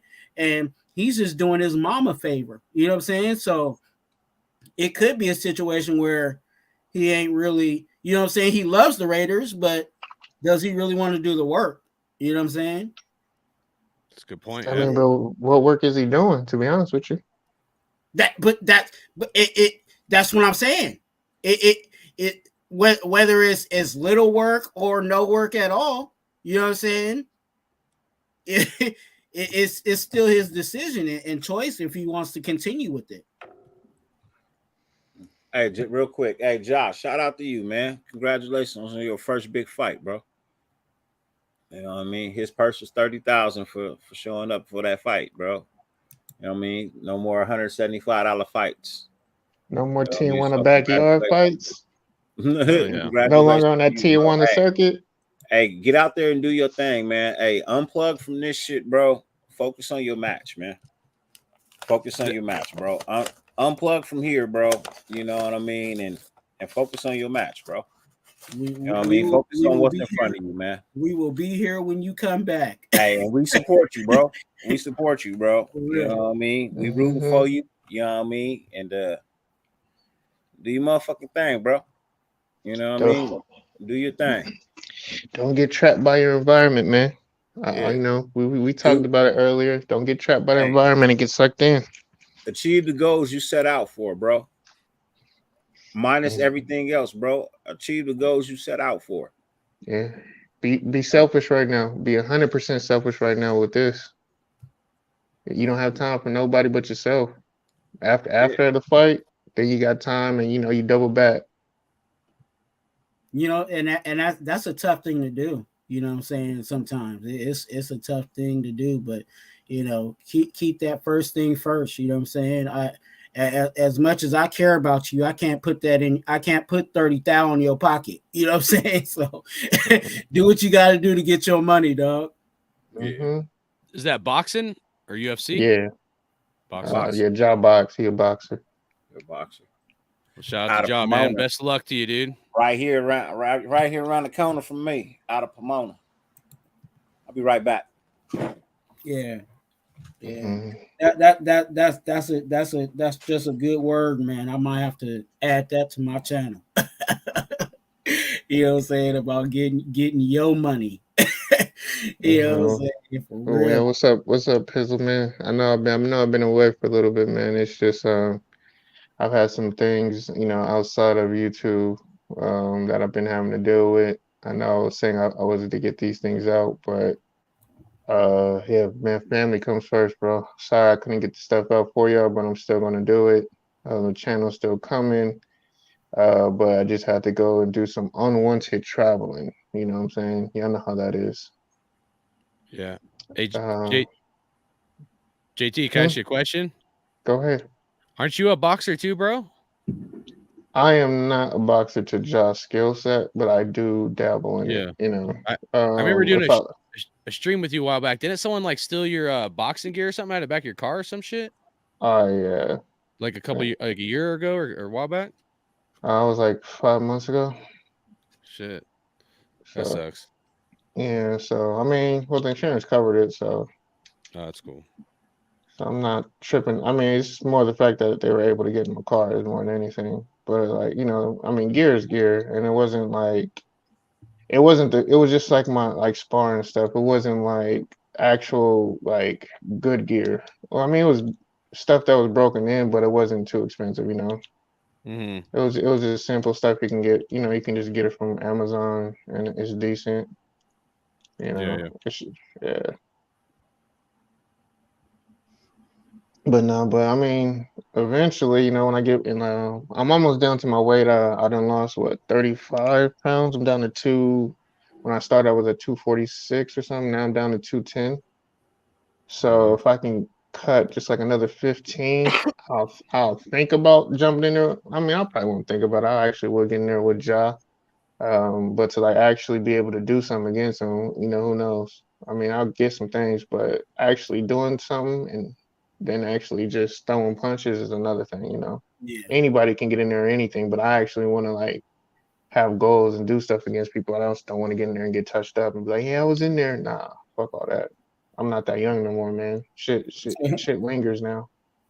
Yeah, I bet, man. Yeah. No, I can't imagine doing that shit at my age, dude. I fucking. I mean, you'd be surprised, man. There's a lot of older people in there, man. A lot of older people in the gym. There's a lot of older people getting into like MMA things. Like if you're older, looking to get into jiu-jitsu.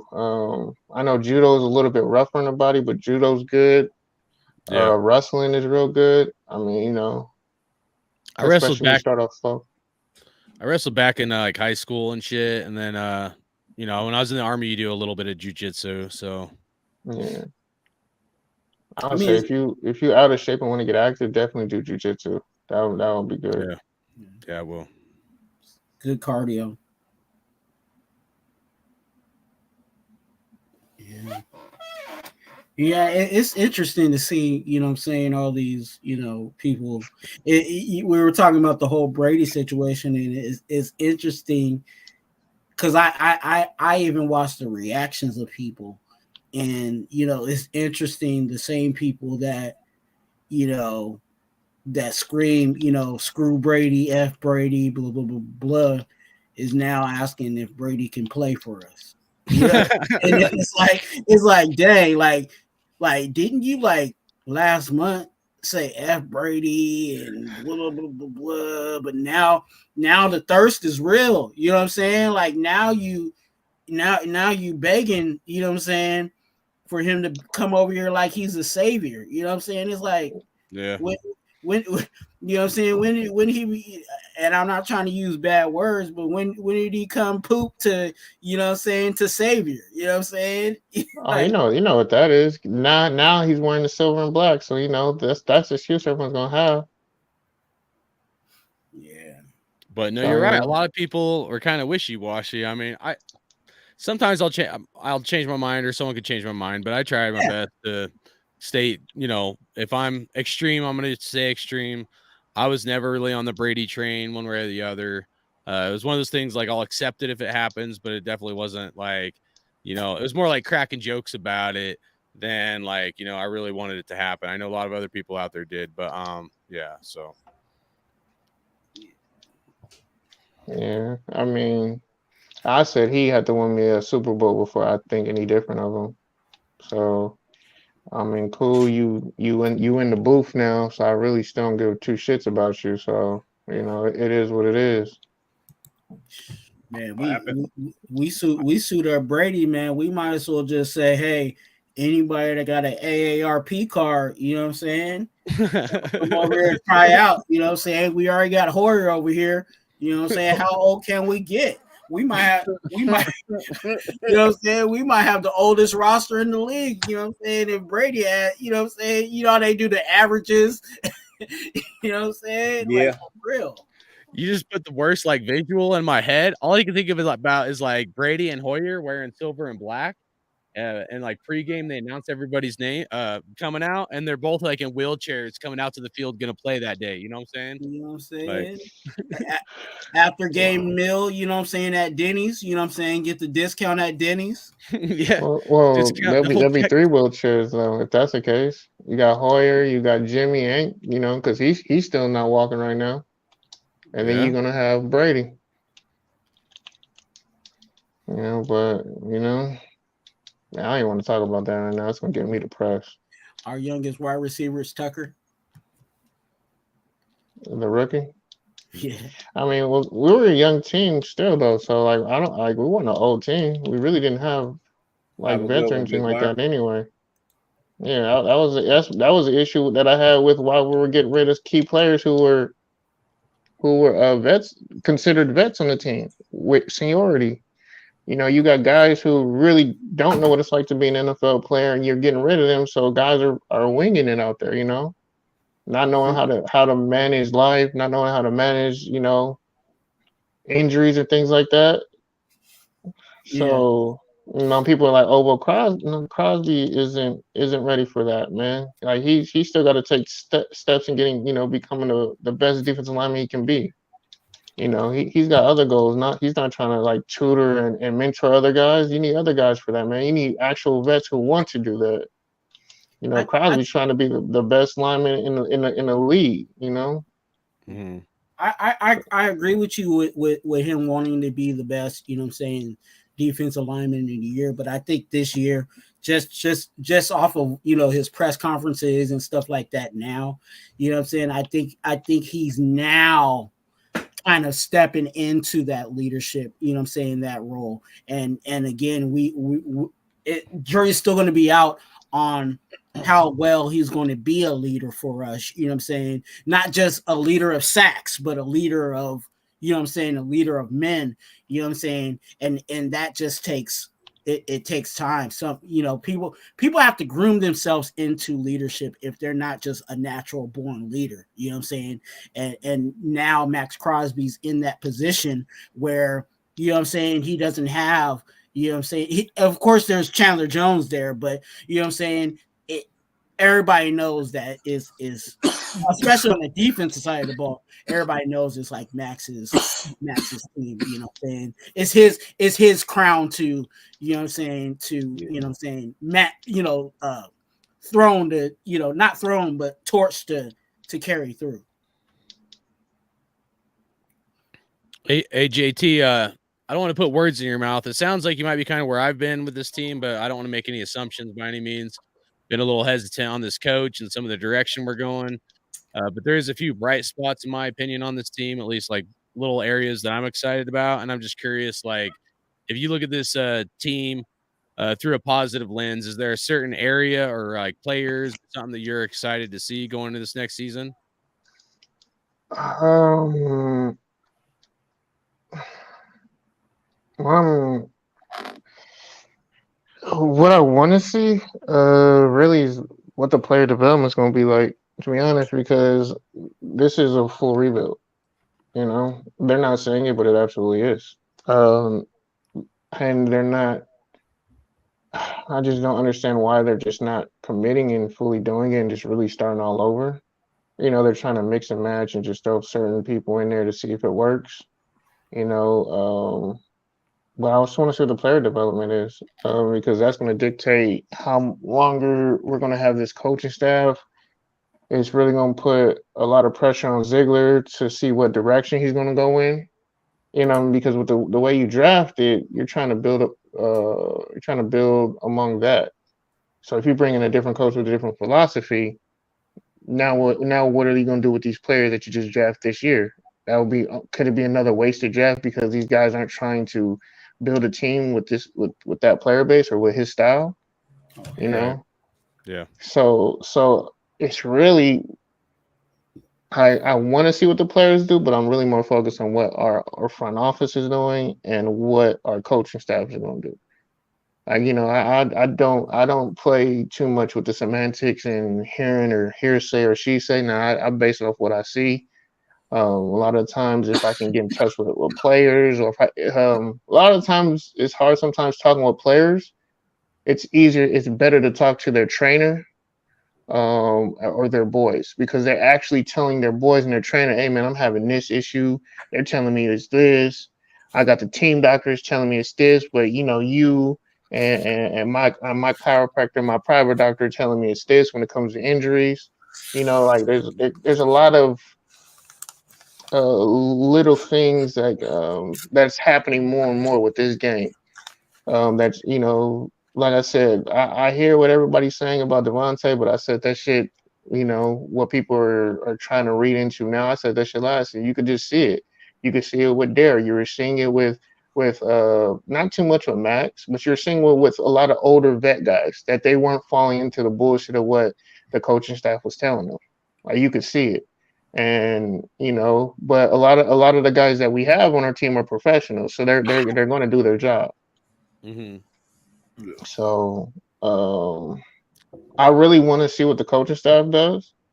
Because I mean, I'll be honest, this year is going to predict whether or not Josh McDaniel will ever be a head coach again. I think this year is just the most important year of his life as a head coach. If this doesn't work out, he'll never see another head coaching job ever in his life. So we might see a lot of things of him trying to do some things or him trying to work things out.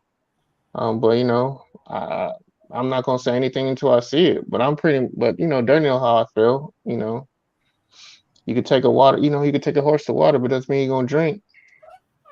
You can drown the horse though, but then you won't have the horse anymore. I know. You can drown the horse, but you got to have enough water to drown the horse. Hey, that's a good point. You're right. Yeah, you're right. That's true. So that's just my thing. Like, I know everyone's like, "Oh, JT being down." I'm not being down, man. I'm just being for real. Hey, honestly, I'm on the same page as you, bro. That's I just was curious, kind of where you're at. I agree with you on a lot of what you said. I know a lot of other Raider Nation kind of the other side, the more glass half full, but I think you hit the nail on the head with a lot of that as far as where I'm at, especially the coaching, how there might be some different things as far as some questionable things and players and the veterans and the direction of the team and if it's a rebuild or retool. But at the same time, even though I have some doubts, I hope I'm wrong because I always want the Raiders to do good. I guess one last question, I guess I don't want to, take over his dirty show, but I'm just curious what you guys think of Josh Jacobs. I know some people don't think we should pay running backs. Like I love Josh Jacobs, but kind of just curious before we get out of here, if we have enough time, if you don't mind, Dirty Raider, just, essentially, should we sign Jacobs or do you think we move on from him? If you guys don't mind. We'll start with Twuan. I think we got to pay the man. You know what I'm saying? I think we need to take care of that, especially knowing that our offense, you know what I'm saying, if we get into a bad situation, especially with our defense is young. You know what I'm saying? And I'm not going to say I'm not saying the defense is not going to ball out, but I'm not saying the defense is going to be, you know what I'm saying, a lockdown defense. So you're going to have to put points on the board. And you know what I'm saying? If we're expecting for Jimmy G to, sling the ball all around the field, you know what I'm saying? That you're just asking for, you know what I'm saying? That's a recipe for failure. You know what I'm saying? So you have to have a solid running game. And that starts with a player like Josh Jacobs. We don't have that. You try to have Brandon Bolden trot out there and try to run the ball. That ain't going to happen. You know what I'm saying? Zeus, he's not there yet. You know what I'm saying? I believe in Zeus. I think Zeus can run the ball. He just needs to, you know what I'm saying? He needs to get in the film room and you know what I'm saying, learn, you know what I'm saying? Just have some more time in the film room. You know what I'm saying? And that's where I'm at with the young guys. I don't feel like there's a young guy that can really take over, you know what I'm saying, the running game and have that demand like Josh Jacob has. So we need to figure out whatever it is to make sure that part of the game is running for us. Because if we don't, we're gonna be in trouble. I'll just say it like that. Where you at, JT? It was nice knowing you. Love seeing you run the ball. Love seeing your progression. But I know what I see.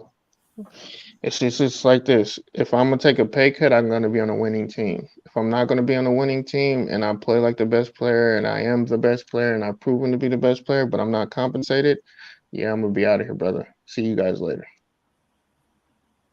That's really as it is. And you see it in how he's talking. You see it in how he's moving. You seeing in how he's handling the situation. Again, it's very similar to the Derek Carr situation. I know the game better than you do. I have all the cards. I have all the leverage. So you're either going to pay me because statistically, there's no better running back in the game right now. I need to be compensated like that. You're going to compensate me like that, or you can trade me to a winning team where I can get a chance to actually win a Super Bowl. Right now, the Raiders can't do neither of those. So what is he going to do? See you guys later. I'm about to shot myself. I'm going to do everything I can to protect myself. I'm going to do everything I can to be 100% healthy. I'm going to do everything I can to pass a fucking physical when the team needs me to pass a physical, and not taking fucking trips and not going on vacation and not rehabbing. But, it is what it is. You see the writing on the wall, man. I'm either going to get paid or I'm going to play for a winner. That's it. Hardcore, where you at? I love the dude. My favorite running back since Bo Jackson and Marcus Allen era. He's, I think, ranked is it 5th all time on the rushing list. PFF as far as Raiders all time rushing leaders. Within one game, he'll pass Napoleon Kaufman. If we re-signed him, he has chance to be on second all-time rushing list on Raiders. All-time rushing leaders right behind Marcus Allen, and potentially 3 years from now he could pass Marcus Allen. So I'd love for him to stay a Raider, but I kind of agree with JT. I think, the fact that we haven't signed him yet, and this staff has shown me no confidence in players they're willing to get rid of if they don't agree with the scheme or whatever. I mean, the fact that Josh McDaniels last year said that he's never seen a running back like Josh Jacobs before because he's always had multiple running backs almost tells me everything I need to hear, when I think about it from that standpoint. Now, is it possible that Josh Jacobs could change Josh McDaniels' mind to do to understand that he's got a very rare and special running back and the best running back in the NFL? It's possible, but I'm not convinced this coaching staff will do the right thing and sign Jacobs. But at the same time, I hope I'm wrong, because this is seriously, my favorite running back, one of my favorite Raiders in a long, long time. I'd love for him to be a Raider. When I look at the sentimental value, him being from Oakland, him having a Raider tattoo, we got him from the Khalil Mack trade. I mean, everything about this guy, the way he runs, the heart and soul he has in this team, I think he should be a Raider. I think he wants to be a Raider, but I'm not convinced that this coaching staff will do the right thing. And I could easily see it's all the points that JT made. I can't disagree with him. That I could see Josh Jacobs holding out, which has been my biggest fear since the end of the season last year. I don't know what Josh Jacobs looking for, so that's hard to say. If we had a dollar amount, what that amount should 13. be. But if this dude is 13. not a Raider this next year, I think it's a huge fail. I think 12, 13 mil is fair. If he wants up to 15 mil, I say you pay him that. Over 15, that's a lot for me to swallow. But I think anything in that range would be stuff that I would consider if I was the Raiders. I don't think it's Josh McDaniel who's doing it. I think it's more people above him. I think this is more of a Ziegler disagreement with Josh's agent. I don't put too much on as much as I don't like Josh McDaniels. I'm not going to kill him for this move. I don't think this is something. I think he's put input and insight like how he would love to have him, but I think this is more of a management move and a financial decision more than it is personnel decision. And I think this is that's what I think. So for me, I'll say this in the most respectful way. It would be by far the easiest way to find yourself back down the ladder of which you just climbed up on this NFL draft, and probably the worst decision made by a Raider front office in 25 years. If you do not sign Josh Jacobs, you know what I mean? Now, on the flip side, I know what the Raiders are doing. I can see what they're doing. They want to see if any of these other running backs that they drafted actually pan out this year. Can I ask you a question? They're Like, gonna based on what you're can I saying right finish? now. Can I Now, finish? what you're saying right now, are you saying that with the fans or with the ownership about what you just said about what they did, management? I'm talking about ownership. I'm talking about You was ownership. okay. I'm All talking right. about ownership. I think what they're trying to do is they want to go into camp. They want to see what they have. If those other guys aren't up to the standards and par of what they want them to be, I think they will break down and give Josh Jacobs his money. I think they finally will give him, but it won't be a long-term deal. It'll be a 3-year deal. You know what I mean? At the most. You know what I mean? It'll be a 3-year deal. And they will have an out after 2. They may even have an out after 1. But they'll figure out a way to get him his 13 mil. Look, you might want to sign him on a 13 mil a year now versus waiting later on. He say he does play on the franchise tag. And he's just better this year than he was last year. You think he's still gonna want 13 mil? You think he's gonna be Kirk Cousins and Chris Johnson? Bro, I think if there's any running back in the NFL that should be able to reset the market, it should be Josh Jacobs. It should be Josh Jacobs. The value to the team is too great not for him not to be the running back that sets the market. Well, what is the market for the best running back? What is that? Whatever Josh Jacobs signs for. I'm saying what off the last running back who signed? Was it Christian McCaffrey? Yeah. We but don't look, have the money that's for a that. deal. That's a deal that's never gonna happen, bro. That was a once in a lifetime deal, and fucking Frisco had to figure out a way to negotiate around it because of what the Panthers gave him. The Panthers did that bullshit. But that's what fucks us is because of that. Because we can't. So why would similar to the DC situation? Why would he give us any type of leeway? He's like, that's what the market is. We know they got a favorable deal. He doesn't have to care about that. That's what it is. This situation can be worse. We were just talking about the whole Khalil Mack trade. You know what I'm saying? Like, this could be worse than the Khalil Mack. You know what I'm saying? Because even as great as Khalil Mack was, guess what? We still got collateral from that. You know what I'm saying? We still got something great back collateral. From that. We got something back from that. And I'm not talking about player wise. I'm saying we got a first round pick. We got, you know what I'm saying? Like, we got stuff back.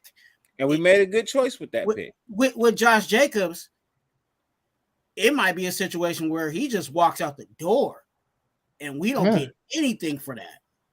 Very you know similar to I would the whole consider backfield. Worse than Khalil Mack. Damn, they really did they got rid of the whole backfield because what we had Ingold, we got nothing for Ingold. We got nothing for DC. You tell me we can get nothing for Josh now too? And you want me to have faith in this in this front office? That's just poor decision making right there. That's just with the backfield, the player representative, the ultimate leader on your team. You just dump them and bring in a worse fullback who can't catch and blocks just as good as the same.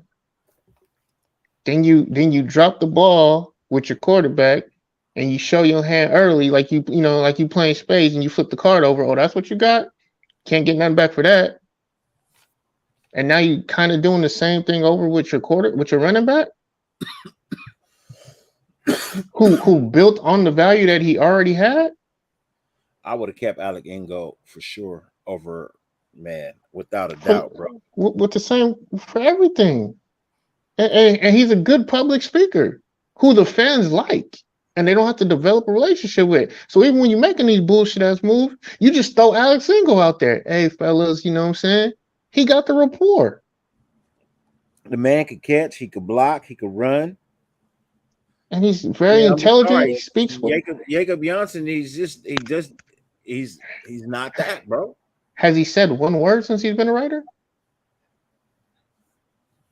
Does this guy even have He a said voice? a couple. He's done an interview or two. I'm just saying, man, like the draft wasn't as bad, and it's just, man, they I Hey, look, like I said, Loon, you know what I mean? I feel like they going into camp, they're gonna see what they got, they're gonna weigh their options from there. You know what I mean? Even if Zamir White comes in looking lighter and quicker, that's cool, great, that's wonderful. he's not even the second right Can he now. read a defense? 30. That's He's what I not want to even know. Lighter and for one. quicker, yay, cool, great, wonderful. Can you pick a hole? Can you pick the right hole to go through? Is he doing that? Because that was my problem with him last year. He couldn't find the hole.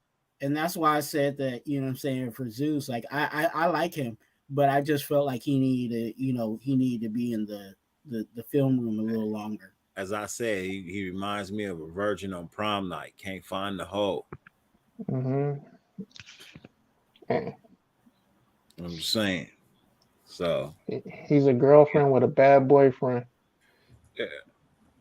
So I That's mean, what it is for me. until I see something else, you know what I mean. That's where I'm at with the Josh Jacobs. I want to sign him. I think it's a terrible decision not to sign him.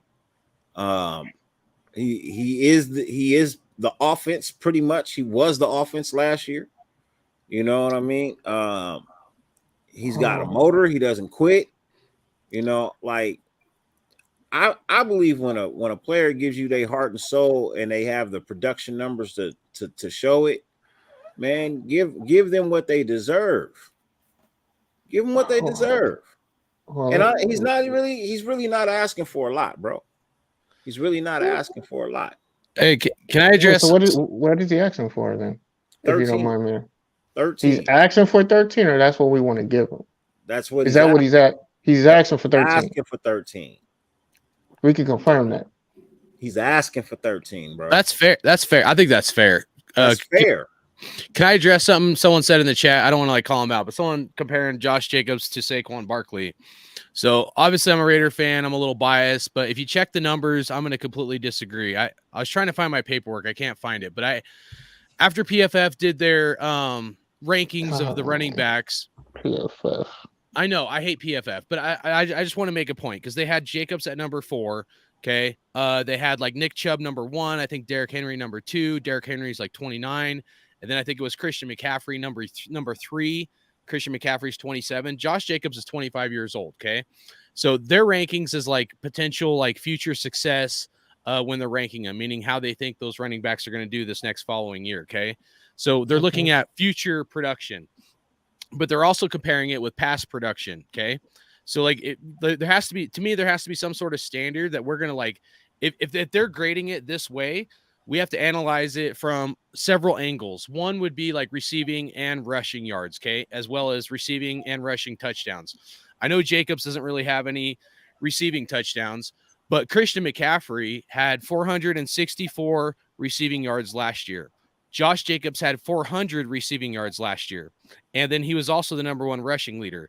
So Christian McCaffrey only had 64 more receiving yards than Josh Jacobs.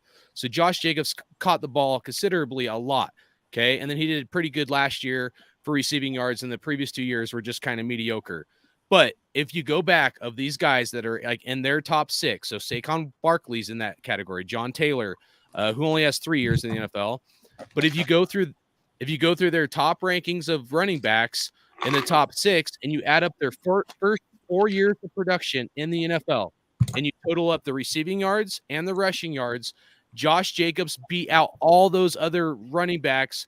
So that he beat out Nick Chubb, Christian McCaffrey, Derrick Henry. He had more total yards than all those other guys his first 4 years in the NFL. And that's even dealing with a few injuries here and there. And John Gruden have to pull him off the field and with the separated shoulder. He had Christian McCaffrey beat total yards by not much. It was like 20 or 30 yards.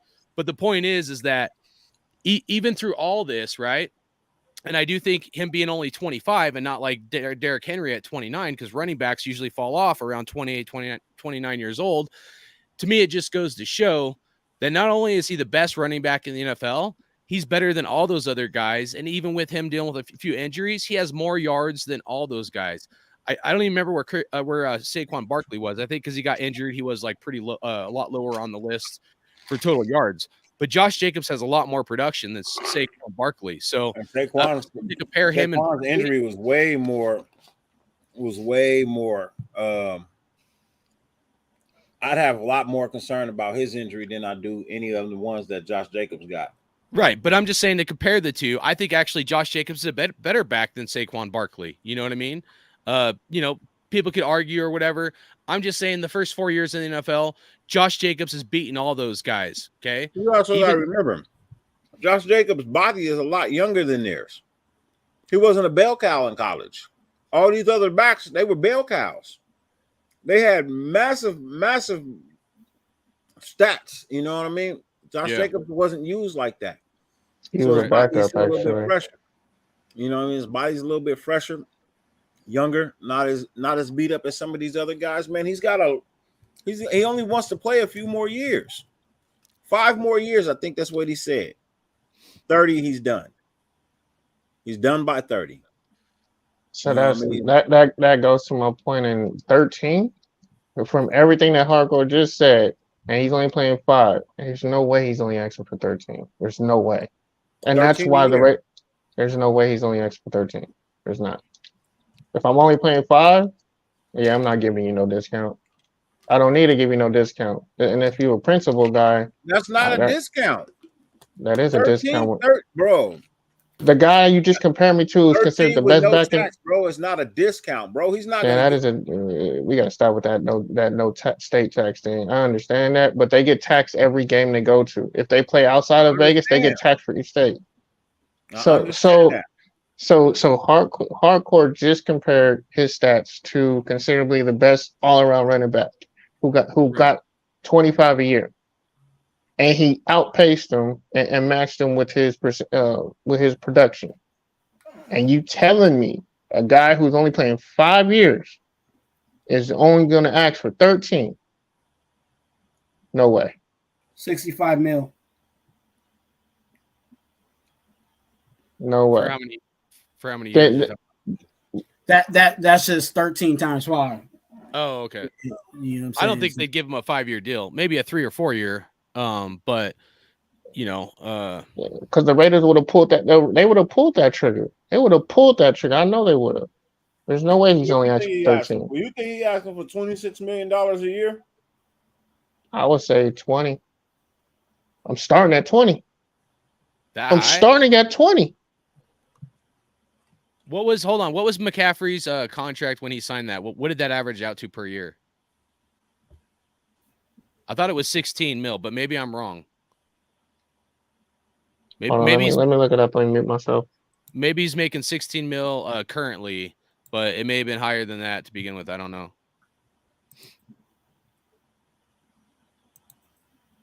And we got to think, Christian McCaffrey got that contract, and he was hurt all the damn time. So Christian McCaffrey, 2020, 7 mil, 2021, 6 mil. 2022, he played for $690,000 for the 49ers. 2023, this year he'll get 10. And he'll get 10 or no, 3 this year, 14 next year, 14 the year after that, 2026 and 2026, 4 mil, and 2027, 2 mil. And those are both voidable. Both of those are voidable. Well, and they may have to. Well, if they have his yearly cash 12 mil for the next 3 seasons. He's getting 12 mil for the next 3 seasons. Is that with the bonus? Yes, that's with the bonus and everything.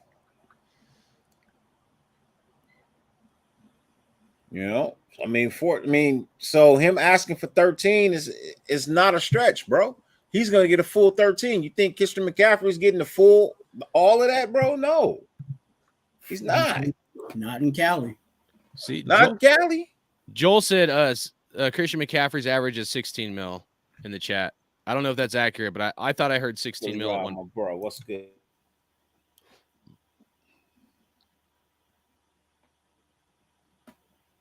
Not in So Cali. from what I'm seeing, they're stretching it out, so he's getting paid extra later. So next year, it's gonna be around like 3 million, but then it'll be 14 and 13 the 2 years after that. Then you can restructure the other 2 years. So if I'm basing it off of that, if I'm only playing 5 years, I'm not playing for another team. I'm riding 5 years out with one team. My So thing I was just gonna say my thing going to the offseason was like 15 mil max. So I was just gonna ask, do you guys think Jacobs is worth 15? I know you said 20, but I'm just saying, like, do you think it'd take 15? Like if the Raiders gave him what's that? Sorry, go ahead. No, I'm saying go ahead. No, go ahead. If the Raiders what? I was gonna say if the Raiders paid him 15, you think that's fair to all parties, or you think it should be higher than that kind of thing, or do you think that's too high? I don't base it off of fair. I just base it off, is it right for them? I don't know if they would think that's right for them. I think 15 would be high because if they're doing 15, then we're not signing him until after we cut a bunch of people, because they wouldn't be able to sign some people if they pay him right now. So they're not going to pay him until maybe after the last preseason game. And then they might come back to negotiate to see who gets cut, who makes the team, who doesn't make the team, see how much more extra money they have. Because they still got to work out signing a rookie class. So they can't pay him. So this is going to drag on all off season. So there's going to be so many more narratives. There's going to be so many more stories. There's going to be so many people digging up shit that can just piss him off or piss off the organization. Especially with how the media is now, this is going to drag on. So that's why I'm already just be like, I sit around on the road, but we don't have the money that you are seeking. And if I'm only playing, and if I'm putting myself in the player's shoes, if I'm only playing 5 years, I'm not playing for two teams. That tells me I'm gonna ride it out with one team, and then that's the contract I'm just gonna be, my last contract. If I'm playing for multiple teams, and that tells me that he is trying to play longer, so you might be able to get a more favorable deal. But 5 years, now I'm cashing out now. You're gonna pay me everything I want. Because I got to put my body on the line. I got other issues. I know what he said about my family being good, but I don't care less about my family, bro. I'm the one playing. You know what I'm saying? I know how much money I make, with my off investments, with my side business and that. Nah, brother.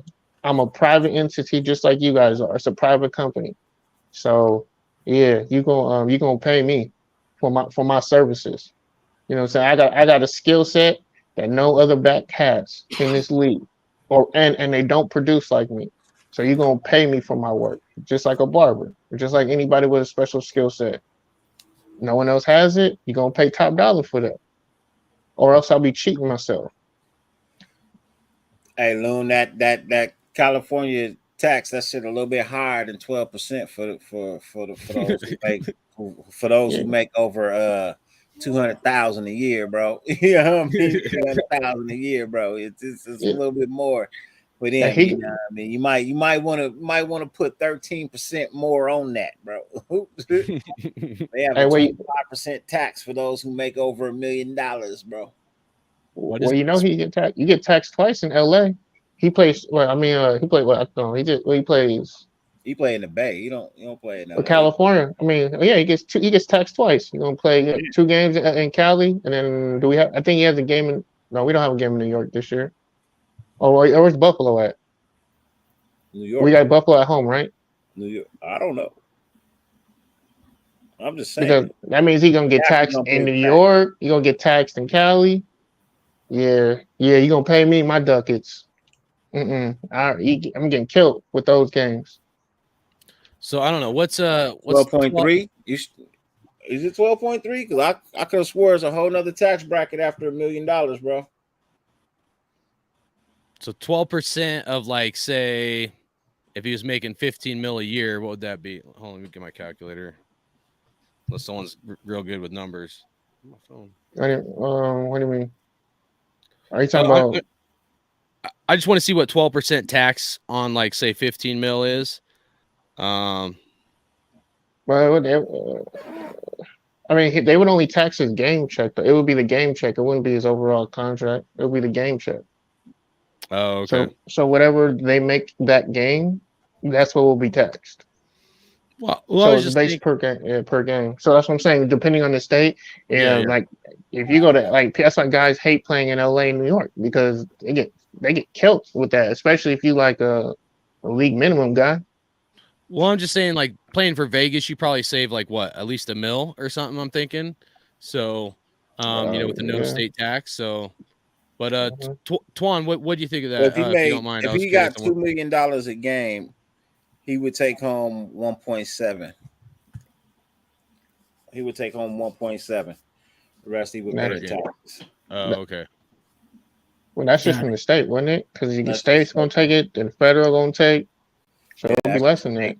Yeah. Well, I state. I say just take care of it, man. I know that it might take a while, you know what I'm saying, but I'm optimistic that it'll ride out. You know what I'm saying? I know that, after OTAs and training camp, there's still an influx of veterans that do come in on the bargain bin. We may not be able to do bargain bin. You know what I'm saying? After getting Josh Jacobs, you know what I'm saying? How much is federal? Federal takes what? Well, I think if you add up all the taxes, like federal, state, and Cali, I think it's like close to 30% or something, 25%. I want to say, at least back when I lived there, I always figured like a little bit less than half of my paycheck was going to them. The federal tax rate in California? 60%. They're gonna. Lexi gonna be like 60%. They take 22%. Okay, yeah, plus the 12 point whatever. So yeah, you're at 22 plus 12, so like 34, 33. He takes home 1.3. That would be what he takes home. 1.3 mil a game from the $2 million he makes a game. So almost half. California takes almost half. That's why I said, like, California's tax rate is high, bro. It's almost 30%. It's almost 30%. You look at other states that got high. New York's got a high ass fucking tax rate. Like. So that's why I moved from Cali, bro. I couldn't take it. I'm being serious. I couldn't take it anymore. I was like, dude, I hear you. Okay. But, I wish I could take him. I say sign the kid, man. He deserves his money. You pay for wins, you pay for championships. That's how it's always been done. There's no reason to try to rewrite the book on that. You pay for wins, you pay for championships. You know what I mean? Star players deserve star money. It's not like we don't have it. You know what I mean? You're in one of the greatest places to fucking be to play a football game. Your stadium is constantly loaded. You charge outrageous amount of money to come in and watch. Hey, you got it. Spend it.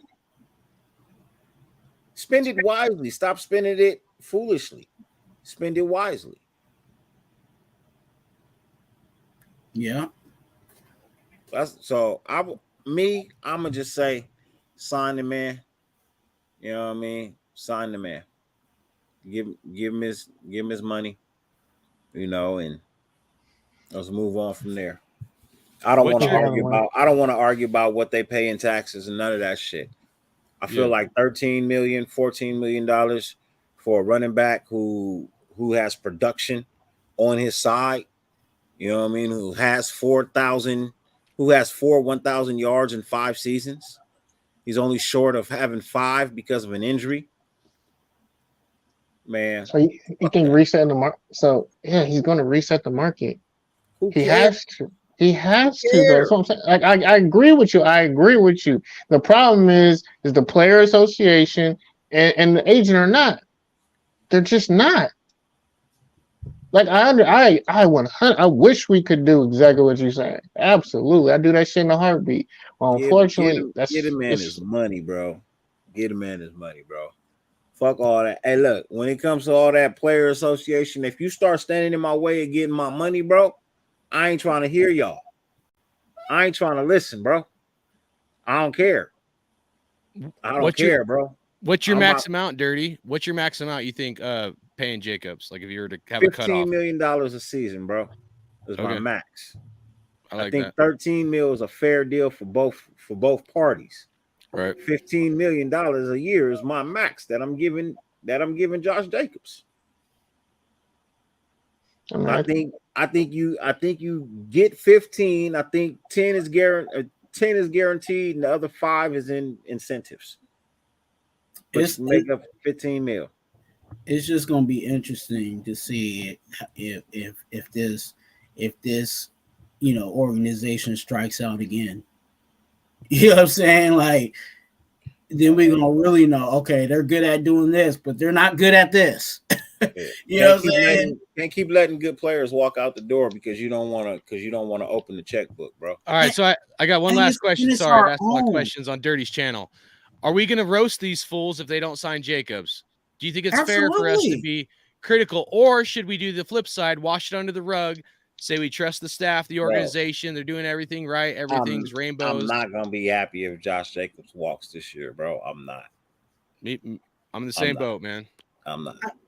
I'm in the mode for the whole season to give everybody their respect when they need it, and give them their whipping when they need to get it. You know what I'm saying? If the offense ain't humming and it's play calling, I'm at McDaniel's throat. You know what I'm saying? Like, if the defense act like they don't know how to play defense, I'm on, you know what I'm saying, Patrick Graham. I'm gonna send the mail to the right person. You know what I'm saying?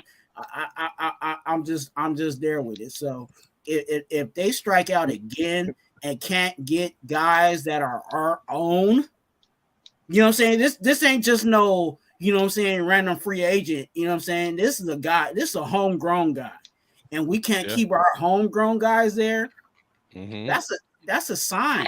Not just to us, but that's a sign to all the other players that possibly might want to come over to the Raiders. You know what I'm saying? Yeah. Like, they don't even take care of their own over there. Yeah. How does that look? I agree 100%, bro. That's good points. Yep. Yeah. Oh, you're all right. Well, we've come to the point in the show where now it's time to say goodbye to all my listeners. MIC, see you real soon. KEY. Why? Because I love you. MOUSE. Nice. Raider Twuan, before we roll out, man, let them know what's going on with you, man. You know what I mean? And where they can find you and what they can do in life to make somebody else's life better. Man, hey, look, I'm not false. You know what I'm saying? I'm not false advertising. These nurses told me that I was supposed to be, you know what I'm saying, on my way to Arizona last weekend.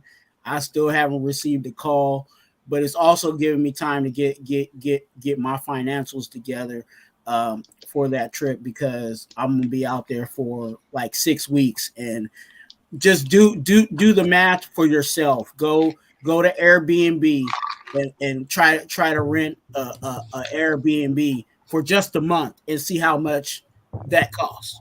So that's what I'm going through right now. But I'm also in that process of waiting for the call. I've been cooking. You know what I'm saying? I got the ingredients, and now I'm cooking. So get ready for Raider Twuan to come out very soon. I'm waiting for one more final piece to come together, and then I will be dropping videos and stuff like that. Kind of been working already behind the scenes, but yeah, information is right there on the screen. Raider Twuan on YouTube. Twuan, you can hit me up on IG if you have any questions. you know what I'm saying, just want to hit me up, talk to me about life, whatever. I'm open to whoever that wants to have a good conversation. And then my final thought and my final saying, which I'll be saying a lot, is that you are a blessing. Be a blessing to someone else. Thank you. Yo, JT, what you got? You can find me here. You can find me on Up for Review. That is actually coming soon. Hopefully, no more getting sidetracked with anything. Even if I say that, that is an excuse, and it's my apologies that I didn't get that video out for you guys, as I said, and I do apologize. I will be making round try. I will be trying to make rounds to other people's channels.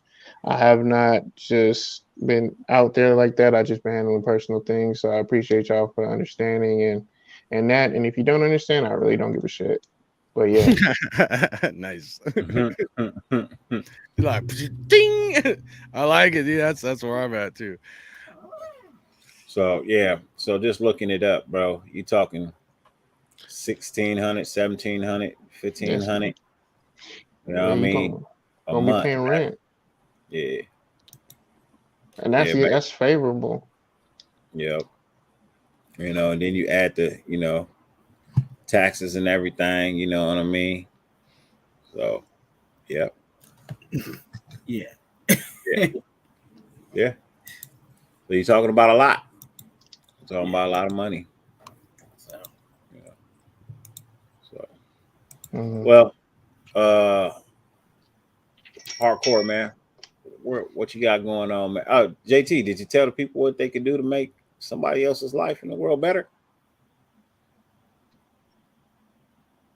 No. Okay. You could Hardcore. oh, you know what? Go to Twuan. Do you still have that up, Twuan, or no? yeah. If if you can donate to Twan's travels funds and expenses to help him get there, so we can get his health in order. Um, and that's what I'm asking for, man. I don't need anything. If you want to give me anything, please do that and just go donate what you can and how you can. You know what I'm saying? Don't go over your means. Just whatever you can. Yeah, for sure. Hardcore, bro. What you got, man? Where can they find you? What you got going on, and what can they do to make somebody's life better? Well, first of all, I just want to thank you guys for letting me come on here. I appreciate you guys a lot, man. Always respect the hell out of you guys, what you guys bring to the table. Everybody in the chat, appreciate you guys as well. I've been a little fiery this off season. Apologize to that to some degree, but I'm always going to be me, you know. Cool. As far as making someone's life better, just whatever you can do in life to pay it forward, man. You know, if you're at a point you can bless someone else, if you've been blessed, I really believe in that. One of the things I'm doing on my channel, since I'm not as positive on this coaching staff and some of the direction of the team, I feel like we may have missed on, in a new element to my channel, doing some football cards. So getting back into some card collecting. So see, here's some that I'm going to be giving away on my channel. Right here, some Bo Jackson, Will to Win. That's a sick card. So, anyways, that's kind of one of the little things I'm doing to pay it back to my followers or anybody else who wants to join in.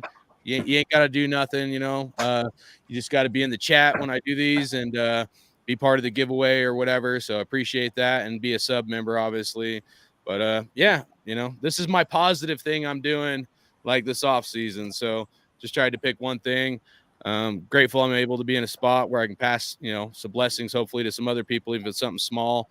But you know, anything people can do to help someone else out in life, you know, highly encourage that. You know, don't do it so something comes back to you, but you know, what goes around comes around. So again, appreciate you guys for having me on here. Most definitely, most definitely. I appreciate you guys for being here.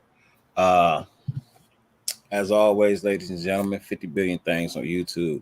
The fact that you allow me to grace your screen for any amount of time is greatly appreciated. More than I can verbally express. You know, life is short. You know what I mean? And everybody's life ain't as great as you may think it is. Um, if you see somebody down and out, man, don't kick them. You know what I mean? Don't kick them. You know? How about you just give them a hug? You ain't got to kick them. Just give them a hug, bro. You know, if you can't do nothing else for them, hey, just let them know somebody in the world still thinks they're a human being and cares about them. You know what I mean? It goes a long way. It goes a very, very, very long way, man. With that being said, blessings to all. Um, as always, no matter how much it rains, you can never stop the sun from shining. Uh, with my new interjection of, hey, fuck who hates you. Who fucking loves you? Ladies and gentlemen, go get your sunshine. I'm out.